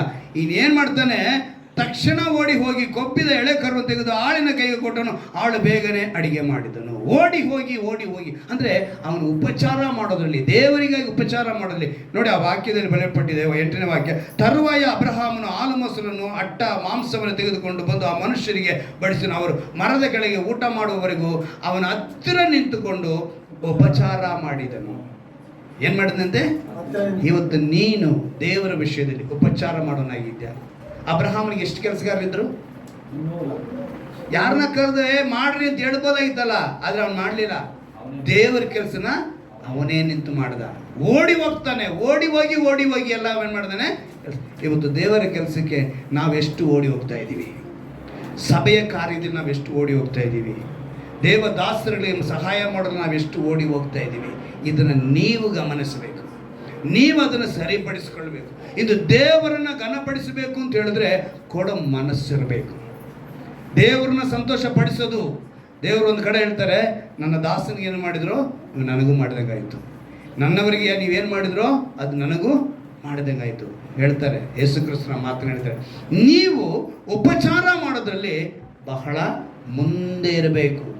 ನೀವು ಎಷ್ಟು ದೇವರಿಗೆ ಕೊಡೋದಕ್ಕೆ ಇಷ್ಟಪಡ್ತೀರೋ ಅಷ್ಟು ಆಶೀರ್ವಾದ ನಿಮ್ಮನ್ನು ಹಿಂಬಾಲಿಸುತ್ತೆ. ನೀವು ದೇವರಿಗೆ ಕೊಡೋ ವಿಷಯದಲ್ಲಿ ದುಃಖ ಪಟ್ರಿ ಅಂತ ಹೇಳಿದ್ರೆ ಅಲ್ಲಿಗೆ ನೀವು ದೇವರಿಂದ ದೂರ ಹೋಗ್ತಾರೆ. ಅಲ್ಲಿಗೆ ಅಬ್ರಹಾಮನು 3 ವಿಷಯ, ಮೊದಲು ವಿಧೇಯನಾದನು, 2ನೇದು ನಂಬಿಕೆ ಇಟ್ಟನು, 3ನೇದು ಉಪಚಾರ ಮಾಡಿದನು. ಆದ್ದರಿಂದ ದೇವರು ಏನು ಮಾಡಿದ್ರು, ಅವನ್ನ ಇಷ್ಟಪಟ್ಟರು. ಅಮೇರಿಕಾದಲ್ಲಿ ವೈಟ್ ಹೌಸ್ ಅಂತ ಇದೆ, ಅದೇ ನಮ್ಮ ವಿಧಾನಸೌಧ ಇದ್ದಂಗೆ. ಆದರೆ ಎದುರುಗಡೆ ಇವತ್ತೊಂದು ಬಿಲ್ಡಿಂಗ್ ಇದೆ, ಅದೇನು ಅಂತ ಹೇಳಿದ್ರೆ ಬೈಬಲ್ ಮ್ಯೂಸಿಯಂ. ಆ ಬೈಬಲ್ ಮ್ಯೂಸಿಯಮ್ಮು ಎಷ್ಟು ಖರ್ಚು ಬೆಲೆ ಅಂತ ಹೇಳಿದ್ರೆ 8,000 ಕೋಟಿ. ಆ ಬಿಲ್ಡಿಂಗಲ್ಲಿ ಬರೋದಕ್ಕೆ ಮುಂಚೆ ಹಾಬಿ ಲಾಬಿ ಅಂಥೇಳಿ ಅಮೇರಿಕನಲ್ಲಿ ಇವತ್ತು ನಮ್ಮದು ಡಿ ಮಾರ್ಟು ಈ ಏನೇನೋ ಮಾರ್ಟ್ಗಳಿದೆಯಲ್ಲ, ಆ ರೀತಿಯಾದ ಒಂದು ಹಾಬಿ ಲಾಬಿ ಅನ್ನೋದು ಮಾರ್ಟ್. ಅದು ಅವರು ತಮ್ಮ ವ್ಯಾಪಾರ ಆರಂಭ ಮಾಡಿದಾಗ ದೇವರಿಗೆ 10 ಕೊಡೋಕ್ಕೆ ಬಂದರು, 20 ಕೊಟ್ಟರು, 30 ಕೊಟ್ಟರು. ಹಾಗೆ ಕೊಡ್ತಾ ಅವ್ರ ವ್ಯಾಪಾರದಲ್ಲಿ ಮುಖ್ಯವಾದ ಒಂದು ನೀವು ಐಡೆಂಟಿಫೈ ಮಾಡಬೇಕು ಅಂತ ಹೇಳಿದ್ರೆ ದೇವರಿಗೆ ವಿರೋಧದ್ದು ಇಷ್ಟ ಇಲ್ಲದೆ ಇರೋದು ಯಾವುದೂ ವ್ಯಾಪಾರ ಮಾಡಲಿಲ್ಲ. ಅವರು ತಮ್ಮ ವ್ಯಾಪಾರದಲ್ಲಿ ಇಡಲಿಲ್ಲ. ಉದಾಹರಣೆಗೆ ತಂಬಾಕಾಗಿರ್ಬೋದು, ಮದ್ಯಪಾನ ಆಗಿರ್ಬೋದು, ಯಾವುದೇ ದೇವರಿಗೆ ವಿರೋಧವಾದಂಥ ಯಾವುದನ್ನು ಕೂಡ ಅವರು ಮಾರಲೇ ಇಲ್ಲ. ಅವ್ರು ಬಂದು ತುಂಬ ಜನ ನೀವು ಈ ಪ್ರಾಡಕ್ಟ್ನ ಮಾರ್ರಿ, ಈ ಥರ ಅಡ್ವರ್ಟೈಸ್ ನಾವು ಕೊಡ್ತೀವಿ, ನಾವೇ ಎಲ್ಲ ಖರ್ಚು ಮಾಡ್ತೀವಿ. ಇಲ್ಲ, ಇದು ಬೈಬಲ್ಗೆ ವಿರೋಧದ ಅಂತೇಳಿ ಅವರು ವೈರಾಗ್ಯವಾಗಿ ನಿಂತ್ಕೊಂಡು ದೇವರಿಗಾಗಿ ನಿಂತ್ಕೊಂಡ್ರು. ಆ ಹಾಬಿ ಲಾಬಿ ಮಾರ್ಕೆಟ್ ಮಾಡಿದಂಥ ಆ ವ್ಯಕ್ತಿಗಳು ಕೊನೆಗೆ ಅವರ ಲಾಭದಲ್ಲಿ ಏನು ಮಾಡಬೇಕು ಅಂತ ಹೇಳುವಾಗ 4,000 ಕೋಟಿ ಕೊಟ್ಟು ವೈಟ್ ಹೌಸ್ ಎದುರುಗಡೆ ಇರುವಂಥ ಜಾಗನ ಪರ್ಚೇಸ್ ಮಾಡಿ ಮತ್ತು 4,000 ಕೋಟಿಯನ್ನು ಖರ್ಚು ಮಾಡಿ ಅದರೊಳಗೆ ಇಟ್ಟಿರುವಂಥ ಬೈಬಲ್ ಅಂದರೆ ಗುಡನ್ಬರ್ಗ್, ಆಯಿತಾ, ಜಾನ್ನೆಸ್ ಗುಡನ್ಬರ್ಗ್ ಅವರೇ ಫಸ್ಟ್ ಪ್ರಿಂಟಿಂಗ್ ಮಿಷನ್ ಕಂಡು ಹಿಡಿದಿದ್ದು, ಅವರೇ ಬೈಬಲ್ನ ಮುದ್ರಿಕೆ ಮಾಡಿದ್ದು, ಅವರು ಬರೆದಿರೋಂಥ ಪುಸ್ತಕಗಳನ್ನೆಲ್ಲ ಇವತ್ತು ಆ ವೈಟ್ ಹೌಸ್ ಎದುರುಗಡೆ ಇರುವಂಥ ಬಿಲ್ಡಿಂಗ್ನಲ್ಲಿ ಅವ್ರು ಏನಕ್ಕೆ ಇಟ್ಟರು ಅಂತ ಹೇಳಿದ್ರೆ ಆ ಸ್ಥಳಕ್ಕೆ ಬರುವಂಥ ಪ್ರತಿಯೊಬ್ಬರು ಏನಾಗಬೇಕು, ದೇವರ ಬಗ್ಗೆ ತಿಳ್ಕೋಬೇಕು. ಯಾರೂ ದೇವರನ್ನ ತಿಳಿದ್ರೆ ಹೋಗ್ಬೇಕು. ಏನಕ್ಕೆ ಕೇಳಕ್ಕೆ ಬರ್ತೀನಿ ಅಂದರೆ ನೀವು ದೇವರಿಗೆ ಕೊಡೋ ವಿಷಯದಲ್ಲಿ ಯಾವಾಗ ಮುಂದೆ ಇರ್ತೀರೋ ದೇವರು ನಿಮ್ಮನ್ನು ಉನ್ನತ ಸ್ಥಾನದಲ್ಲಿ ಇಟ್ಟಿರ್ತಾರೆ. ಅಂದರೆ ಇವತ್ತು ನಾವು ದೇವರಿಗೆ ಸ್ನೇಹಿತನಾಗೋಣ, ಎಲ್ಲರ ಮೊಣಕಾಲಾಗಿ ಅಬ್ರಹಾಮನಂತೆ ನಾವು ವಿಧೇಯರಾಗೋದಕ್ಕೆ ಒಪ್ಪಿಸಿಕೊಡೋಣ. ಅಬ್ರಹಾಮನಂತೆ ನಂಬಿಕೆ ಇಡೋದಕ್ಕೆ ಒಪ್ಪಿಸಿಕೊಡೋಣ. ಅಬ್ರಹಾಮನಂತೆ ಉಪಚಾರ ಮಾಡೋದಕ್ಕೆ ನಮ್ಮನ್ನು ಒಪ್ಪಿಸಿಕೊಡೋಣ. ಎಲ್ಲರೂ ಮೊಣಕಾಲು ಹಾಕಿ ನಾವು ದೇವರ ಬಳಿ ಪ್ರಾರ್ಥನೆ ಮಾಡೋಣ. ಎಲ್ಲರೂ ಮೊಣಕಾಲು ಹಾಕೋಣ. ನೀವು ಕೇಳಬೇಕು, ದೇವರ ಬಳಿ ನಿಜವಾದ ಸ್ನೇಹಿತನಾಗಿ ನಾವು ಬದುಕಬೇಕಪ್ಪ. ಈ ಲೋಕದ ಪ್ರಕಾರವಾಗಿ ನಾವು ಬದುಕುವುದಲ್ಲ, ನಾವೆಲ್ಲರೂ ಕೂಡ ದೇವರಿಗಾಗಿ ಬದುಕುವರಾಗಿರಬೇಕು. ಆದ್ದರಿಂದಲೇ ಇವತ್ತು ನಮ್ಮನ್ನು ದೇವರಲ್ಲಿ ಕರೆತಂದಿದ್ದಾರೆ. ಅಬ್ರಹಾಮನ ದೇವರಿಗೆ ವಿಧೇಯನಾದನು. ದೇವರು ಹೇಳಿದ ಮಾತಕ್ಕೆ ತನ್ನ ಸ್ಥಳವನ್ನು, ಊರನ್ನು, ಬಂದು ಬಳಗವನ್ನು ಬಿಟ್ಟು ಅವನು ಪ್ರಯಾಣ ಬೆಳೆಸ್ದ. ಹಾಗೆ ಇವತ್ತು ನಾವು ಕೂಡ ದೇವರ ವಾಕ್ಯಕ್ಕೆ ವಿಧೇಯರಾದರೆ ಅನೇಕ ಆಶೀರ್ವಾದಗಳಲ್ಲಿ ನೋಡಿಕೊಳ್ಳುವುದಕ್ಕೆ ಸಾಧ್ಯ, ಹೆಚ್ಚಿಸಿಕೊಳ್ಳುವುದಕ್ಕೆ ಸಾಧ್ಯ. ಅಬ್ರಹಾಮನ ಎರಡನೇದಾಗಿ ವಾಗ್ದಾನ ಮಾಡಿದ ವಿಷಯದಲ್ಲಿ ಚಂಚಲನೆ ಆಗಲಿಲ್ಲ ಎಂದು ನಾವು ನೋಡುತ್ತೇವೆ. ಅವನು ಪೂರಾ ಭರವಸೆ ಬಿಟ್ಟು ದೃಢವಾಗಿದ್ದನೆಂದೇಳಿ ಆ ವಾಕ್ಯದಲ್ಲಿ ನೋಡ್ತೀವಿ. ದೇವರು ಮಾಡಿದ ವಾಗ್ದಾನದಲ್ಲಿ ನೆರವೇರಿಸುವುದಕ್ಕೆ ಸಮರ್ಥನೆಂದು ಪೂರ್ಣ ಬಲವೆಂದರೆ ಪೂರ್ತಿಯಾಗಿ ಭರವಸೆ ಬಿಟ್ಟು ಅದರಲ್ಲಿ ದೃಢ ನಂಬಿಕೆ ಉಳ್ಳವನಾಗಿದ್ದನೆಂದೇಳಿ ರೋಮಾಪುರದಲ್ಲಿ 14ನೇ ಅಧ್ಯಾಯದಲ್ಲಿ ನಾವು ಗಮನಿಸುವರಾಗಿದ್ದೇವೆ. ಅಲ್ಲಿಗೆ ನಾವೇನಾಗಿದ್ದೀವಿ ಆ ಮಾತಿನಲ್ಲಿ, ಆ 4ನೇ ಅಧ್ಯಾಯದ 19ರಿಂದ 22ನೇ ವಾಕ್ಯದವರೆಗೂ ಅದ್ಭುತವಾದ ಮಾತುಗಳು ಬರೆಯಲ್ಪಟ್ಟಿದೆ. ಪ್ರತಿಯೊಂದು ನಂಬಿಕೆಯೇ ಅವನಿಗೆ ನೀತಿವಂತನಾಗಿ ಮಾರ್ಪಡಿಸಿತ್ತು. ಆ 4ನೇ ಅಧ್ಯಾಯದಿಂದ 14ನೇ ವಾಕ್ಯದವರೆಗೂ ಎಲ್ಲ 19ನೇ ವಾಕ್ಯ 22ನೇ ವಾಕ್ಯ ಎಲ್ಲ ವಾಕ್ಯಗಳು ಅಬ್ರಹಾಮನ ಕುರಿತು ಬರೆಯಲ್ಪಟ್ಟಿದೆ. ಅದಕ್ಕೆ ನಾವು ಏನಾಗಿದ್ದೀವಿ? ಆ ನಂಬಿಕೆ ನಮಗಿದೆಯಾ? ಅಬ್ರಹಾಮನು ಹೇಗೆ ದೇವರಿಗೆ ಉಪಚಾರ ಮಾಡುವುದರಲ್ಲಿ ಆಸಕ್ತಿ ಉಳ್ಳವನಾಗಿದ್ದನು, ಓಡಿ ಹೋಗಿ ಪ್ರತಿಯೊಂದು ಕೆಲಸವನ್ನು ಮಾಡೋದು. ಇವತ್ತು ನೀನು ದೇವರ ಕಾರ್ಯಕ್ಕಾಗಿ ಓಡಿ ಹೋಗುವನಾಗಿದ್ಯಾ? ಈ ಅನುಭವ ನಮಗೆ ಕೊಡಿ ಅಂತೇಳಿ ಯಾರ್ಯಾರು ಒಪ್ಪಿಸಿಕೊಡುತ್ತಿದ್ದಾರೋ ಅವರೆಲ್ಲರ ಮೇಲೆ ನಿನ್ನ ವಿಶೇಷವಾದ ಕಾರ್ಯವಿರಲಿ ರಕ್ಷ. ನಿನ್ನ ವಿಶೇಷವಾದ ಆ ಕೃಪೆ ಪ್ರತಿಯೊಬ್ಬರ ಮೇಲೆ ಇಲ್ಲಿಂದ ನಾವು ಪ್ರಾರ್ಥಿಸಿದೆಪ್ಪ. ನಿತ್ಯ ಜೀವಕ್ಕಾಗಿ, ಎರಡನೇ ಬರುಣಕ್ಕಾಗಿ ನಾವು ಸಿದ್ಧವುಳ್ಳವರಾಗಿರಬೇಕು. ಇವತ್ತೊಂದು ಮಾತನ್ನು ಕೊಟ್ಟಿದೆಯಪ್ಪ, ನೀವು ನಡೆದರೆ ನೀವು ನನ್ನ ಸ್ನೇಹಿತರು, ನಾನು ನಿಮಗೆ ಕೊಟ್ಟ ಆಜ್ಞೆಗಳಿಗೆ ನೀವು ಸರಿಯಾಗಿ ನಡೆದರೆ ನೀವು ನನ್ನ ಸ್ನೇಹಿತರು. ಅಲ್ಲಿಗೆ ನಾವೆಲ್ಲರೂ ಕೂಡ ನಿನ್ನ ಸ್ನೇಹಿತರಾಗಬೇಕು. ಅಲ್ಲಿಗೆ ಮೊದಲನೇದಾಗಿ ಜೊತೆಯವರಾಗಬೇಕು, ಎರಡನೇದ ಶಿಷ್ಯರಾಗಬೇಕು, ಮೂರನೇದಾಗಿ ನಾವು ಸ್ನೇಹಿತರಾಗಬೇಕಪ್ಪ. ಈ ಅನುಭವ ನಮಗೆ ಹೇಗೆ ಬೇಕು ಎಂಬುದನ್ನು ವಾಕ್ಯದ ಮೂಲಕ ದಾಸರನ್ನ ಮರೆಸಿ ನಮ್ಮೊಂದಿಗೆ ಮಾತನಾಡೋದಕ್ಕಾಗಿ ಸ್ತೋತ್ರ ಕರ್ತನೆ. ಅದಕ್ಕೆ ಒಪ್ಪಿಸಿಕೊಟ್ಟವರಾಗಿ ನಾವು ಬದುಕುವುದಕ್ಕೆ ಕೃಪೆ ಮಾಡಿಕೊಡುವುದು. ಆಶೀರ್ವದಿಸಿ, ಬಲಪಡಿಸು, ನಿಮ್ಮ ನಾಮನ ಮಹಿಮೆಪಡಿಸಿಕೊಂಡು ಅದ್ಭುತವಾಗಿ ನಡೆಸಿ ಆಶೀರ್ವದಿಸಿ. ಪ್ರತಿಯೊಬ್ಬರ ಮೇಲೆ ನಿನ್ನ ವಿಶೇಷವಾದ ಕರುಣೆ ಕೃಪೆ ಇರಬೇಕೆಂದು ನಾವು ಪ್ರಾರ್ಥಿಸ್ತೇನೆ. ಈ ದಿನ ಕೇಳಿದ ವಾಕ್ಯಕ್ಕೆ ಯಾರ್ಯಾರು ಒಪ್ಪಿಸಿಕೊಟ್ರೋ ಅವರೆಲ್ಲರನ್ನು ಕರ್ತನೆ ನಿನ್ನ ವಾಕ್ಯದ ವಾಗ್ದಾನದ ಬಲದಿಂದ ಆಶೀರ್ವಾದ ಉಂಟಾಗಲಿ ಪ್ರಾರ್ಥಿಸ್ತೇನೆ. ಕರ್ತನೆ ಈ ತಿಂಗಳು ಪೂರ್ತಿಯಾಗಿ ಕರ್ತನೆ ಇವರೊಂದಿಗೆ ಇರುವುದಕ್ಕಾಗಿ ಸ್ತೋತ್ರ, ಜೊತೆಗಿರುವುದಕ್ಕಾಗಿ ಸ್ತೋತ್ರ ಕರ್ತನೆ. ಎಸಯ್ಯ, ಇವರ ಮೇಲೆ ನೀವು ವಿಶೇಷವಾದ ಕೃಪೆ ಕರುಣೆಯಲ್ಲಿ ಕರ್ತನೆ. ಈ ತಿಂಗಳು ಯಾರ್ಯಾರು ಹುಟ್ಟಿದ ಹಬ್ಬವನ್ನು ಆಚರಿಸ್ತಾರೋ, ಈ ತಿಂಗಳು ಯಾರ್ಯಾರು ಮದುವೆ ತಿಂಗಳು ಆಚರಿಸ್ತಾರೋ, ಈ ವಾಕ್ಯವನ್ನು ಕೇಳುವಂತ ಯಾರೇ ಆಗಿದ್ರು ಕೂಡ, ಎಂತಹ ಸಮಯದಲ್ಲಿದ್ರು ಕೂಡ ಈ ವಾಗ್ದಾನದ ಆಶೀರ್ವಾದ ಅವರಿಗೆ ಉಂಟಾಗಲಿದ್ದು ನಾವು ಪ್ರಾರ್ಥಿಸ್ತೇನೆ. ಎಂಥ ಬಲಹೀನತೆ ಇದ್ರೂ ಕೂಡ ಈ ದಿವಸ ಬಲಹೀನತೆ ತೆಗೆದುಹಾಕುವುದಕ್ಕಾಗಿ ಸ್ತೋತ್ರ. ಅದು ಮಾತ್ರವಲ್ಲ ಕರ್ತನೆ ಎಸಯ್ಯ, ಇವರ ಅನೇಕರಿಗೆ ಆಶೀರ್ವಾದವಾಗಿ ನೀವು ನಡೆಸ್ಕೊಡ್ಬೇಕು ನಾನು ಪ್ರಾರ್ಥಿಸ್ತೇನೆ. ಕರ್ತನ ಮಾತ್ರ ದೊಡ್ಡ ಕಾರ್ಯ ಮಾಡಿಕೊಂಡು ಆಶೀರ್ವಿಸಿ ಬಲಪಡಿಸಿ ಯೇಸುವಿನ ನಾಮದಲ್ಲಿ ಪ್ರಾರ್ಥಿಸ್ತೇನೆ. ಆಮೆನ್.